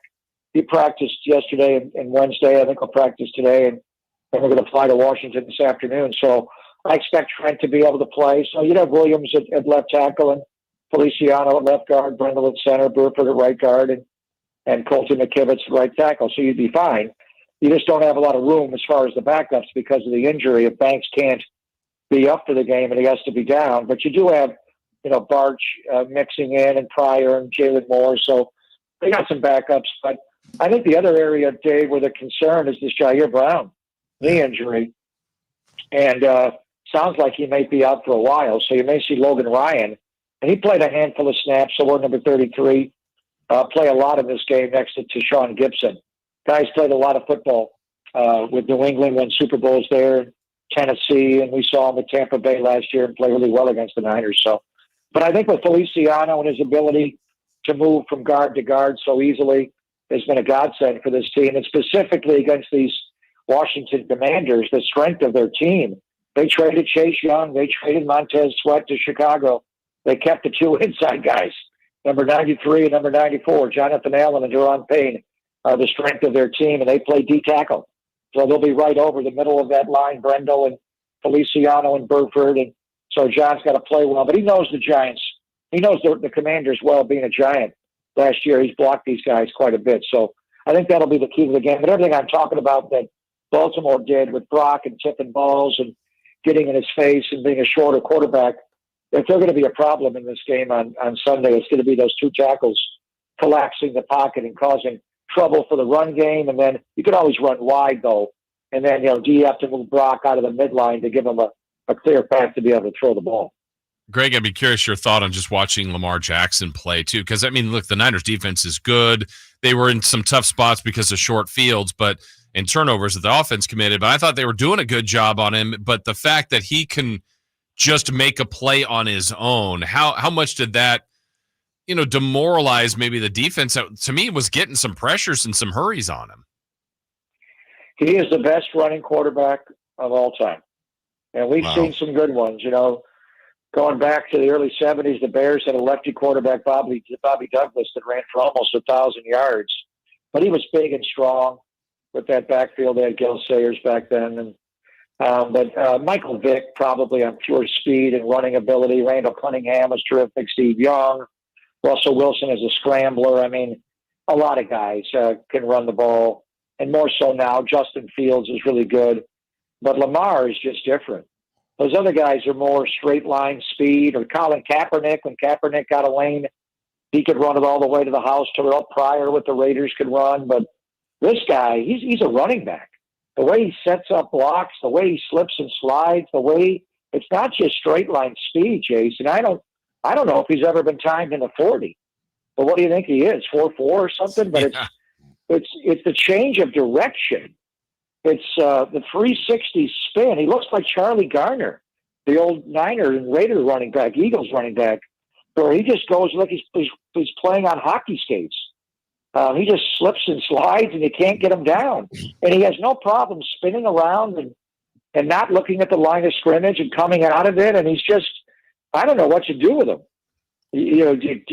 Spying him is not enough to me. You got to double spy him, and then I don't even know if that's enough. So, but you can't sack him, and I think the Niners wanted to blitz him, and they were able to get him on ground, but he's just so tough, and he's able to overcome what is a really poor throwing fundamentals. He is not a great thrower of the football. Every time he takes a shotgun snap, he flips the ball around. He never catches the ball clean and just throws it. He flips it, and then he throws off his back foot a lot. He is not a natural thrower of the ball as far as the pullback and the windup. He just flicks his wrist and he darts the ball. But he is at times accurate, but he doesn't need to be because he creates such separation with his wide receivers and his eligibles because of the threat of the run. Once he breaks the pocket, you have to respect that he's going to run, but he always keeps his head up and his eyes up, and he looks downfield for the throw, and then you get a bust. And he's like Tim Ryan was saying the whole night, you got to defend two plays. The first 3 seconds is the play that Todd Monken calls. The next 3 are Lamar, being Lamar. And what do you do there? He's a handful. So I think you just got to get him in a situation where he has to drop back and make throws. Early in the game, he was not good at all. He sailed one to the sideline. He was missing throws. He threw behind Zay Flowers. He was inaccurate.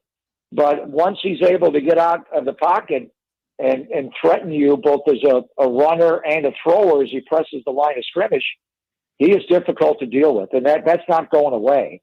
You could have somewhat of a scheme for him, but the greatest defenders in football, he's going to make look bad time to time because, as I say, I think he's the best running quarterback that's ever been. I want to switch gears as we talk to Greg Papa, the voice of the Niners. You know, my favorite show with you this year, I know I speak for Jason, was our story time with Greg Papa's show where you kind of kicked your shoes off and waxed poetically about Mr. Davis and your time with the Raiders. And one of the subjects was Antonio Pierce, and you were surprised based on a comment that Pierce had made in the past as a player about the Raiders. A little surprised at the Raiders hiring him. And I've kept that in my mind throughout the year, in the back of my head, as I've watched this unfold. And I wanted to ask you, after the Raiders went in and beat the Chiefs, and I know this is obviously an impossible situation, Greg, but take away the comment. I can't help myself but think, Greg, that based on what you've told us, that weirdly enough, it seems like Pierce might be the exact type of coach that Mr. Davis would have liked had that not happened. Am I off base based on the way the teams rallied around him, and he seems like he's very much embraced the Raider way? Well, they're winning. I mean, they went into Kansas City and won. Yeah. The game before, I lost track. How many touchdowns did they score in that game? Right. When they get to 63, I mean, it was ridiculous. So the bottom line of the defense is playing great. They scored a couple of touchdowns in the game before and the Thursday night game, and then Christmas Day. And we were getting ready for the Niner game, but I was watching, and they scored 2 defensive touchdowns in 7 seconds. So the comments that he made just struck a chord with Al. and I know how angry he was. It was more just he thinks that of our team kind of a comment, but he took it personally and he thought he shouldn't have been said. So if this was Al Davis's Raiders, there's no way Antonio Pierce would be on the staff. Sure. But it's not. It's Mark's Raiders, and I don't know if Mark even knows anything about those comments. He probably doesn't, unless it's been relayed to him. I told Paul Gutierrez about it when they hired him, so I couldn't believe it. Is that Antonio Pierce, the Giants linebacker? Are you kidding me? So it kind of took me back. But would Al keep him as the coach? Al didn't like defensive coaches. Defensive head coaches. He wanted it to be an offensive coach. He wanted, by and large, with the exception of a couple of times, he had an offensive mind. He wanted the head coach to call the plays. And then Al really was the defensive coordinator. The worst job in America is being Al Davis's defensive coordinator. Yeah. He obliterates them because Al coached defense, he coached D-line, and whenever he really has a major criticism, it's about the defense and the bust. And I can remember so many times him just ripping Rob Ryan in particular. One time we lost a game, and Al, after the game was over, I tried to hide from him, but he would send Butch, the security guard, back to get me and say, Mr. Davis wants to talk to you. And I go up there, and he's sitting right next to Rob. Rob's in the seat next to him. And Al's just, what am I going to do with this guy? What should I do with him? He's just, real loud. I'm like, well, take him into the town square and tar and feather him and then give him a firing squad and shoot him. I'm like, what do you want me to say? It was a football game. He had a bad game. So, but he was tough on defensive guys. So all that being said, I think Mark made a mistake with Rich Bisaccia a couple of years ago. I knew Rich well. I was still, when John Gruden got hired, I was still with the Raiders for a few months there, and Rich was the special teams coordinator, and there was an Italian restaurant in Danville. We kind of ran into each other, and John would bring the staff over there. John lived out in Blackhawk. And I saw Rich a few times, and I thought he's one of the best special teams coordinators in the history of football. And after that terrible, trying time when John was forced to resign, Bisaccia got that team in the playoffs. And there was a couple of bad, plays here and there and calls in a playoff game at Cincinnati. They would have won that game. But I thought he erred there. He tried to go large, obviously, with Josh McDaniels and made a big mistake. So all reports I get, they like him in the building there. So it sounds like they will possibly keep him. I'm not sure. But, this is Mark Davis's Raiders, Dave. It's not Al's. Yeah. Al, he would not have Antonio Pierce in the building after what he said, or he'd make him apologize or settle it somehow if he believed in his football acumen. But it's just still odd to me whenever I hear the name and I see him on the sideline and saying how much he loves the Raiders. People brought up the comment that he made about the Raiders many, many years ago when he was a linebacker with the Giants, or am I the only one that knows that kind of? I think you broke that story as far as I know. Same here. I mean, but has it been picked up on? Do people talk about that? Yes, I did. I did see after you made those comments on our show, it was picked up by a lot of your Raiders Twitter and message board that talked about that. And there was, as always, everything was calm and measured on social media. There was the group that expressed surprise. They didn't remember those comments and agreed with you. There was the group that said, now that you're with the Niners, you hate the Raiders. And then there was the group that just indiscriminately. That's not true. Just look at the facts. He did make that kind of. Did anybody ever ask Antonio Pierce about those comments? Not to my knowledge, no. Yeah. It doesn't really matter. It's a long time ago. Sure. Al Davis is no longer alive. So it's Mark Davis's Raiders, and whether he said him or not, he was, preparing to play a football game. What he said was we could beat the Raiders with 10 guys on the field. And that was, first of all, who says that going into a game? It was the week of the game. Yeah. And the game got out of hand, and they wound up pulling Eli, and I think they played Derek's brother David in that game, came in to finish up, if I remember correctly. But anyway, it doesn't matter. It's about how he's got them playing now, and they're playing pretty well. The big question really is Kansas City ever going to get it right? I always look ahead to the Super Bowl and matchups, and I fear them so much. But I'm starting to wonder if they're gonna get it straight. I think one thing for sure, Mahomes is gonna, at some point, you would think, have to play a road playoff game for the first time in his career. Wow. Yeah. Well, do you follow as we wrap up? Last question then. You know, you cover basketball just like you cover football. We've seen this before with your Warriors, with the Shaq Kobe Lakers, with a lot of these dynasties or dynastic teams that seem to get bored at some point. We all question whether or not they've still got it, if this is the year that it ends. And then what do you know? They're there in the Super Bowl. Does that apply to football for you at all? Not in that sense. It's more the salary cap. Mm-hmm. They had to make a call with Tyreek Hill. Yeah. And when they decided we're not going to pay Tyreek Hill $30 million a year, and we can trade him and get all these draft picks back, and for a while it works. You know, they brought in Juju Smith-Schuster and McCole Hardman, and they had enough, and it looked like Mahomes was good enough with those other guys as long as he had Kelsey. But this group, they just seem disjointed. Whenever he breaks the pocket in the scramble drill, there's nobody uncovering. The offensive line is not very good. You know, after they beat the Niners in the Super Bowl, and clearly Eric Fisher held Nick Bosa, the 2-3 chip jet loss play, but it didn't get called by Vinovich and his crew. But in any regard, the next year, you know, Fisher's gone. They lost the other tackle as well. And Tampa Bay killed him in the Super Bowl because Mahomes was on his back most of the game. They went out and got tackles to overcome, and now they just don't have the tackle play. They got one that's Wiley. It's playing for used to be a Washington Commander. So he's not being protected in the pocket. He can't trust the people around him. Kelsey looks a little different, being able to uncover. So the odd thing is their defense is probably the best defense they've had in this run, but the offense is not there. But I still feel like I want to see, you know, can Lamar beat them in a playoff game? Can Tua beat them in a playoff game?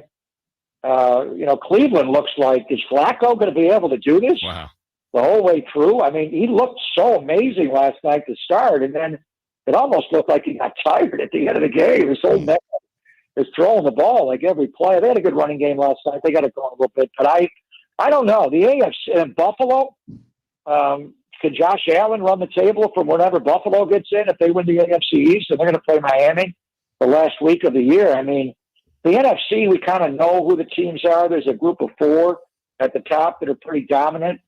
Do we have any idea who's going to win the AFC and go to the Super Bowl? Nope. The Browns.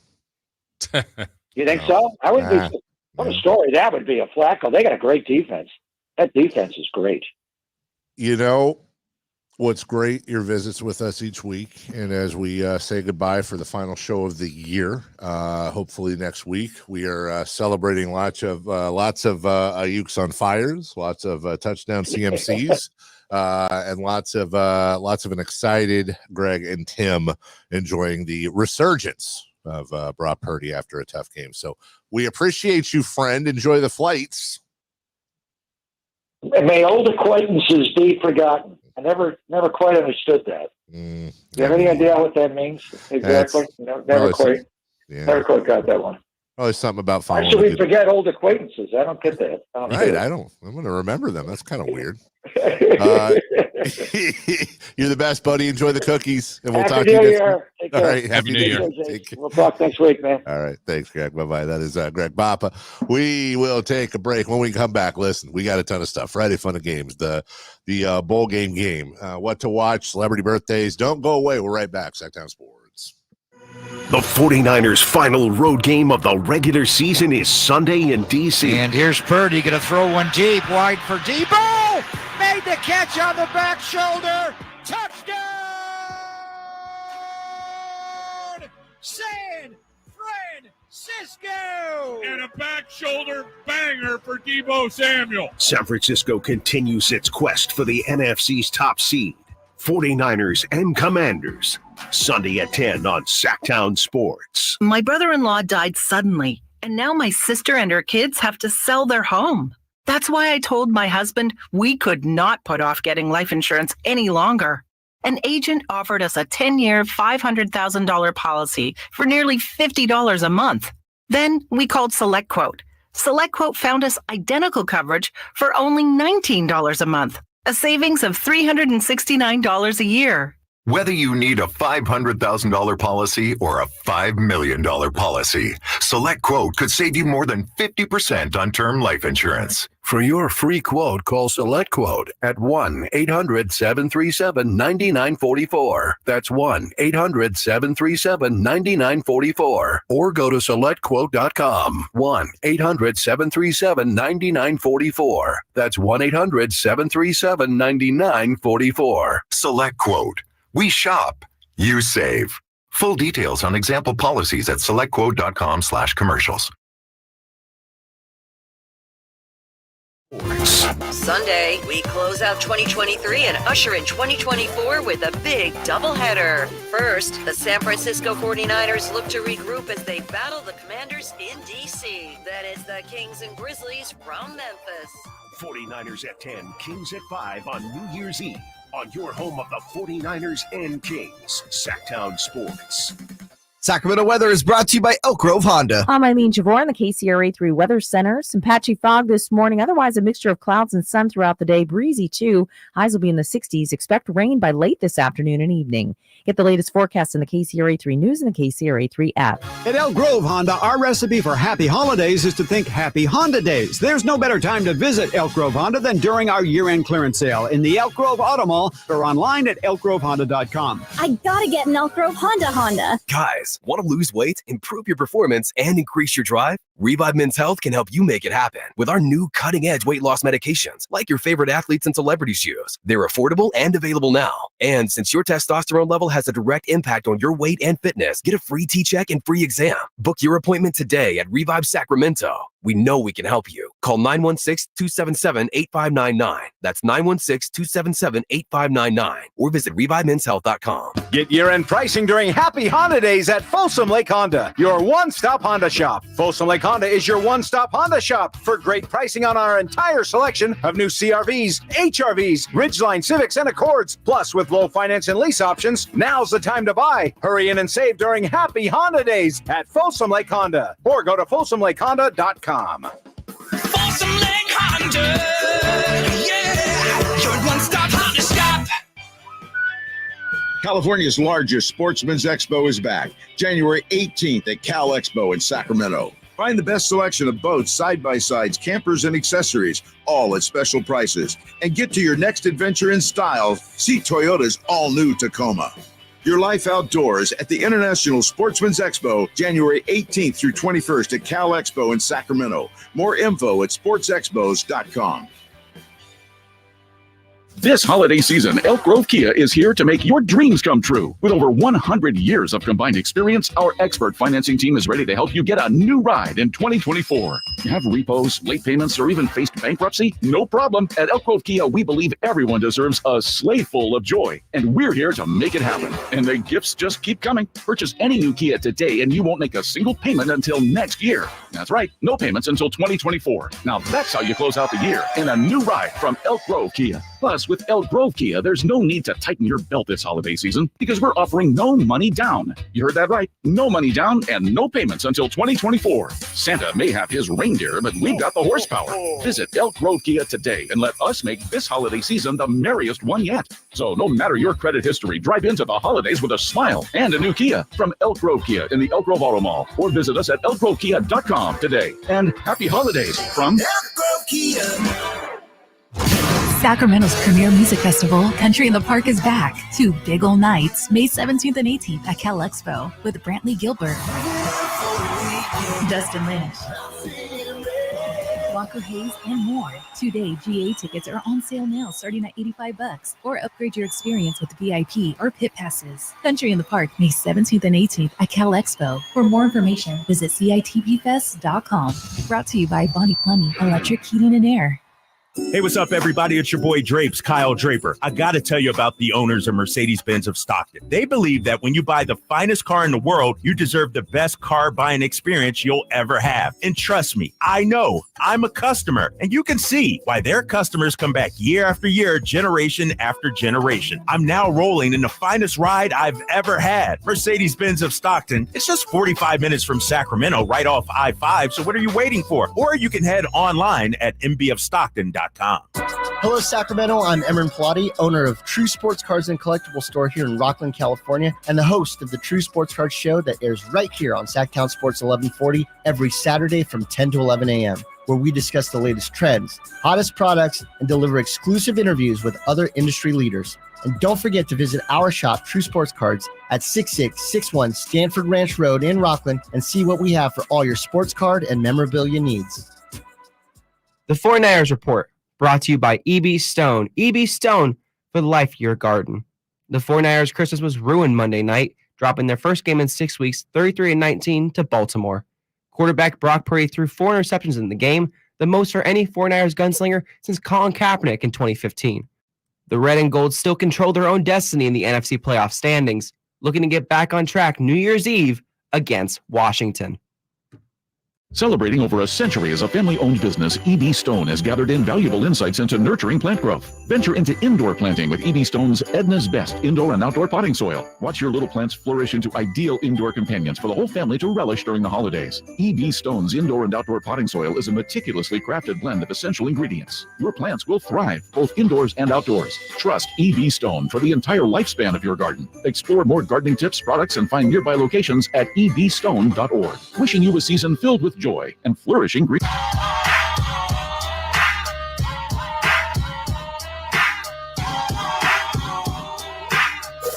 Waking you up with the best in local sports. They just make it interesting, you know? It's the Carmichael Dave Show with Jason Ross on Sactown Sports. All righty-o. We got a lot to get to, Jason Ross. Just a quick what to watch tonight. Kings, Hawks, of course. That's a 4:30 tip right here on Sactown Sports. Grizz and Clippers. Don't forget the Kings play the Grizz on Sunday. The Thunder Nuggets going into Denver, Oklahoma City versus the defending champions. And, of course, at 11:45 today, a special Friday day match, if you will. Jason, Huddersfield Town hosts Middlesbrough. This is going to be a tough match for the Terriers. Throw the records out. Throw the records out in this case. Exactly. Let's get to the bowl games. You've been doing the bowl games all week, and I, for one, I don't know about Chris, I've been enjoying them quite a bit. Well, good. Today we're going to test your knowledge of geography. Okay, so right now, guys, the Tax Slayer hint Gator Bowl is going on. Where do you think they play that game, guys? Florida. Yeah, that'd be Gainesville. Gainesville, Florida, I believe. I'm going to say Gainesville. Okay. That game is in Jacksonville. Same thing. Yeah. The Tony the Tiger Sun Bowl is featuring Oregon State and Notre Dame today. Where do you think that game is being played? Arizona, I would say specifically Phoenix. I'm going to say El Paso, Texas. I'm going to say Christopher Laud is exactly right. Where is the Goodyear Cotton Bowl Classic, the Missouri versus Ohio State today? Oh, God, that's going to be somewhere in the South. Excuse me, I'm allergic to the South. I'll say Alabama. I'll say Dallas, Texas. He's right. AT&T Stadium, technically Arlington, Texas. Oh, technically. Yeah, you are. Oh, actually. How about the AutoZone Liberty Bowl, which is featuring Memphis and Iowa State? I know you guys know that. Philadelphia? Philadelphia. It's probably somewhere like Liberty. Des Moines, Iowa. Des Moines, Iowa, and Philadelphia are the guesses. The correct answer is Memphis, Tennessee. Oh, yeah, home of Liberty. Yes, exactly. Yesterday, Dave, we were talking a lot about the Pop-Tarts Bowl. Yes. Here we go. Here's from the Pop-Tart Bowl game yesterday. The announcer's talking about the Pop-Tart mascot. You just saw the edible mascot. He came out of a toaster, a giant toaster, minutes before kickoff. Can you really put the frosted ones in a toaster, though? Well, here's the sad part of the story. After the game, he will be devoured. He will die. And he will be his own last meal. Amazing. Wait, what? It's the darkest thing you've ever seen in sports. The Pop-Tart mascot holding up a sign that says dreams really do come true as he's lowered into a giant toaster to be burned to death. Not burned. Just cooked to death. Cooked to death. Evenly in a warm. toaster. Well, smiling. Yeah. The Pop-Tart was very expectedly the star of the postseason bowl game so far. The Pop-Tart was hurt in the proceedings. Pop-Tart is day to day. Yes. All right. Celebrity birthdays brought to you by Crumble Cookies. Crumble Cookies, they're so good. We, your taste buds, wish you would. Shout out to Kevin Buddy Gleason, who will be on later today, I believe, with drinks. Yeah. Yep. After Styles and Watkins, who will be in for Friday Fun and Games next. Jason Ross. All right, guys. Happy birthday to Jude Law. Jude Law is 47. Hey, Jude Law is 48. Dave for the win, 51 for Jude Law. Looks Happy young. birthday to Ted Lasso. Danson. Oh, Danson. Ted Danson. Ted Danson is 74. Yeah, you're in the ballpark. I'll say 71. Christopher Laud for the win. Ted Danson is 76. Oh, my God. Happy birthday to Miles Simon Turner. Garrett. Miles Garrett is how old today? 27. 28. Yeah. We have a correct answer. Christopher Laud, Laud. 28. Damn it. Happy birthday, John Lithgow. Olerud. You've gone to Lithgow twice. Happy birthday, John McEnroe. Terry. All right. Happy John birthday. Terry. Who's John Terry? Soccer player. Okay, Oh, it's yeah. John Voight's birthday. John Voight. John Voight. He's 86. Chris's favorite actor is 84. Wow, you guys tied. He's 85 in between. Hey, Happy birthday, Julio Cesar Chavez. Franco. Rodriguez. How old is Julio Rodriguez for the Mariners? 24. 26. Dave for the win, 23. Happy birthday to Danny. Bonaducci. Paez. Danny McBride. Oh. Loves. He is 42. Let the boy watch. He is he's 45. Dave for the win, 47. Happy birthday, Mekhi Phifer. This ain't no Mekhi He Phifer. is 52. I'm gonna say 56. Chris for the win, 49. Last Oh. one. Happy birthday, Matthew. McConaughey. Dellavedova. Ooh, hold on. Broderick. Matthew Berry, fantasy football expert. He's 53. He's 50. Chris for the win, he's 54. Wow, Matthew Goldberry. Let's go back in time as we finish off the segment here. Coming up next, we got a crosstalk, but really Friday fun and games. But first, oh yeah, baby, you know it's time. I'm here to talk to you about Supreme Source Super Premium Dog Food. Fastest growing premium dog food in the country. Been around since 1972. Family owned and operated. That's right, over 50 years. What does that mean? That means there's no shareholders except the puppy dogs. Which is why it's made with organic seaweed, high protein, powerful antioxidants, and superfoods that help support healthy digestion and intestinal health. How many recipes, you ask? I'll answer 6. 6 interchangeable recipes. Oh, yeah. 100% complete and balanced nutrition for all life stages. Where can you get it? Well, how about Safeway, State, Smart and Final, and Winco? Learn more at SupremeSourcePet.com. That is Supreme Source Super Premium Dog Food. Do more for your puppy's tummy than just rabbits. Friday Fun and Games, last one of the year. Coming up next, Sactown Sports. The Sacramento Kings road trip continues Friday in Atlanta. The Sabonis backdoor cut. Keegan off the bounce with a two-hand flush. Catch the Kings and the Hawks Friday at 4:30 on your home of the Kings, Sactown Sports. There are many things to love about winter. Cozy sweaters, celebrations, and family time.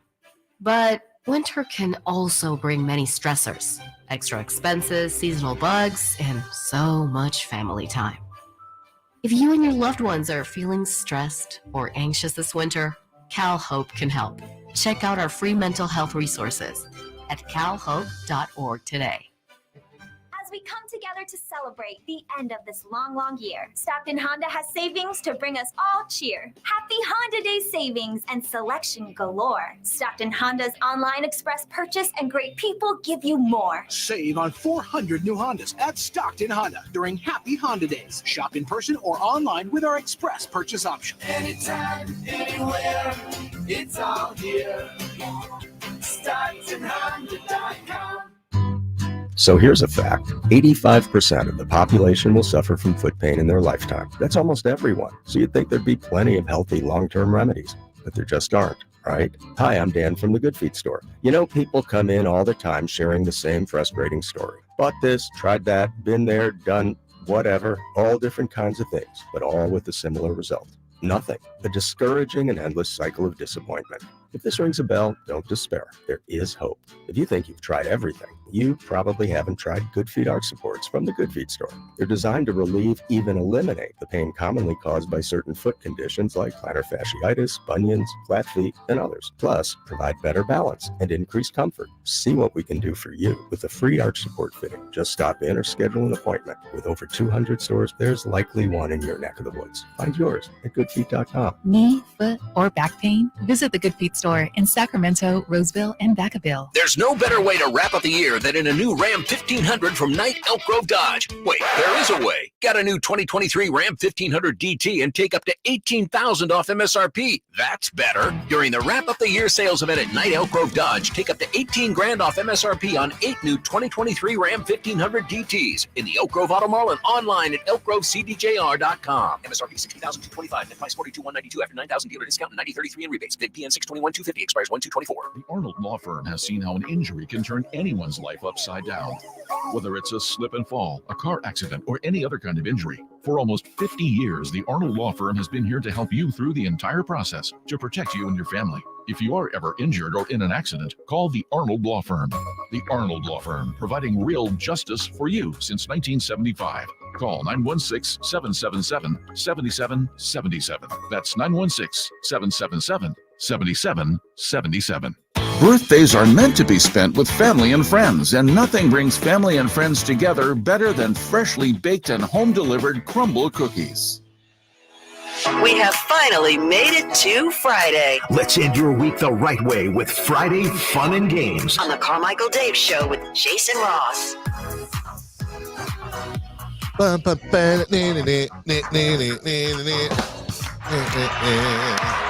Welcome in. You've made it to Friday, the final day of the year, at least show, I should say. Carmichael Dave, Jason Ross in studio, Alan Stiles, Chris Watkins. How are you guys? Outstanding. Great. Fantastic. Wonderful. Ready for some Friday fun and games. I know we got a lot to get to, so let's get to it. Yeah. All right. Great. Wonderful. Okay. Let's go. Here we go, guys. We've got the final show of 2023. So this is an homage to the year that we just lived through. Dave, we have 5 points or 5 ways to score in each category. I'll explain as we go along, but you get to pick first. So, Dave, these are our categories: MVPs, NBA scoring, college football, movies, music, Kings, baseball, 49ers, or sports potpourri. Give me music, please. I knew you'd go there. All right. For 1 point, these basically is how it's going to work. They're the 5 top concert selling tours this year. Does that make sense? Yes. Okay. So, who was the most popular? This is just for 1 point. Who had the highest grossing musical tour this year? That'd be Taylor Swift. That's correct. Who had the second most? I have no idea anybody else who was on tour this year. Let's go with the Eagles. I don't know. Incorrect. Elton John. Incorrect. Muse. Like, she is super famous. Yes, and it was a real battle between one and it was two. huge news at the time. I was saving her for the end. Beyonce. Okay, there you go. You got the top two. I better give you the rest. Bruce Springsteen was third. Coldplay was fourth. That's your group. And Harry Styles was fifth. So, Dave, you got 3 possible points there. Thank you. All right, Alan. MVPs, NBA scoring, college football, movies, Kings, baseball, 49ers, or sports potpourri. Guess I'll go 49ers. Okay, I think you're going to do well in this one. These are the leaders in touchdowns in 2023. Remember, there were a couple games at the beginning of the calendar year. So who has the most for just 1 point? McCaffrey. Correct. Who has the second most? This is weird because you have to get this in order, so it's a little tricky. Great. Yeah. The second most? Or you get a guess here at the second most, yeah. Well, I know who it's between, but I feel like, is it Ayuk? Incorrect. Who has the third most? Is it Ayuk? Incorrect. Who has the fourth most? Is it Ayuk? Correct. So was it? Yeah. Number 2 was Debo. Number 3 was Kittle. And if you get literally the those fifth 3. most, you get 5 points. The fifth most. Yeah.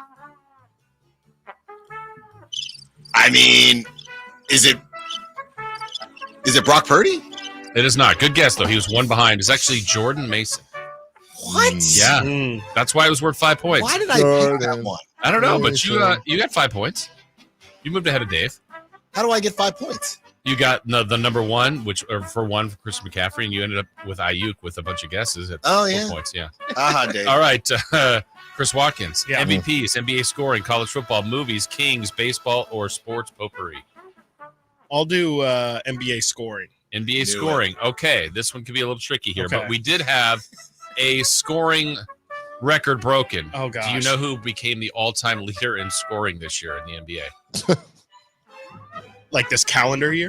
No, come on. All-time Yeah. NBA scoring leader broke the record Yes. in 2023. Yeah, LeBron James. Okay, you get a point. Who is now number 2? Of all time. Mm-hmm. Kareem Abdul-Jabbar. Correct. Who is now number 3? Of all time? This is where you've got to get it in order.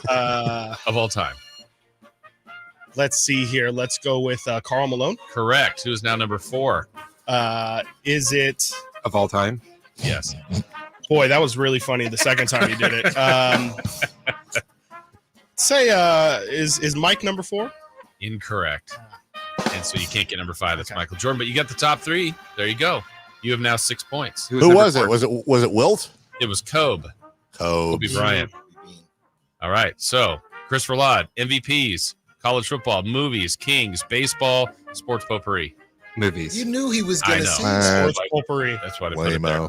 The top 5 grossing movies of 2023. What is number 1 for 1 point? Obvious. Barbie. Correct. What is number 2? Oppenheimer. Incorrect. What is number 3? Oh, yeah. Oppenheimer. Correct. What is number 4?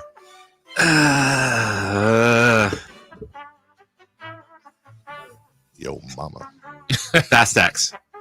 Incorrect. All right, and you can't get number 5 because it's Fast X. Wait, when can I get it? He said like Brendan Ayuk like 30 times. No, it was different. It was Wait, different. how is that different? I don't know. Was I it just changed the rules. Avatar? Avatar. Number 1 was Barbie. Number Avatar 2 was 2022. Super Mario Brothers. 3 was Oppenheimer. Number 4 was Guardians of the Galaxy 3. And 5 was Fast X. All right. The Marvels. Yes. All right, so we've completed a round. Now we're down to the second round. Dave. Sports potpourri. And we will have to be very quick here. Okay, here we go. Dave, for a point. American tennis player who won her first Grand Slam title in 2023. Coco Gauff. Correct. Tanking for Victor was popular, but who was picked number 2 in the NBA draft? Scoot Henderson. Incorrect. It was Brandon Miller. He was behind the sign stealing scandal at Michigan. The Stallions. We'll give you that. Connor Stallions. He won the dunk contest in February. NBA dunk contest. Oh, Mac McClung. Wow, good for you. And name 2 of the NCAA Final Four teams. No number 1, 2, or 3 seeds made it. Florida State and UCLA. Incorrect. Didn't name the 2 in the final. Yeah, UConn, Miami, San Diego State, and Florida Atlantic for the correct answers. Tex. There you go. All right, Alan, MVPs, college football. And this will be our last. Oh, Kings or baseball. We should probably, what do you want? We'll do Kings. Chris and I can share. let's do it. Hey, real quick, while you guys are doing your thing to celebrate the end of the year, I promised I'm going to go jump in the pool. Okay. Oh, he is. Oh my God. Okay, we don't have to worry about the questions. Let's just see this. Okay. This is not great You may audio. notice I've already prepared with my Florida State bathing suit. Uh-oh. Is it a thong? It is. Just wait till I turn around. Guys, have a safe New Year, by the way. Happy Love New y'all. Year, Dave. I don't Okay, know how you'll safe- sign off for me. Oh, Bessie. Those are boxers. Oh, my goodness. Yeah, we see We're a them. little delayed. Oh, I heard the splash. I heard the splash. Let's see. Let's judge him on the entry of the dive. Let's see You here. think it's a cannonball? Does he go legs first or does he dive in? I'm going to say a lot of leg kicking. Like kicking? Wow. Oh, okay. It was a He was ready cannonball. to It was like Yeah. no, it's more of a belly flop. Yeah. Yeah. It also wasn't safe. I mean, Yeah. he had a lot of momentum going there. That's right. That's right.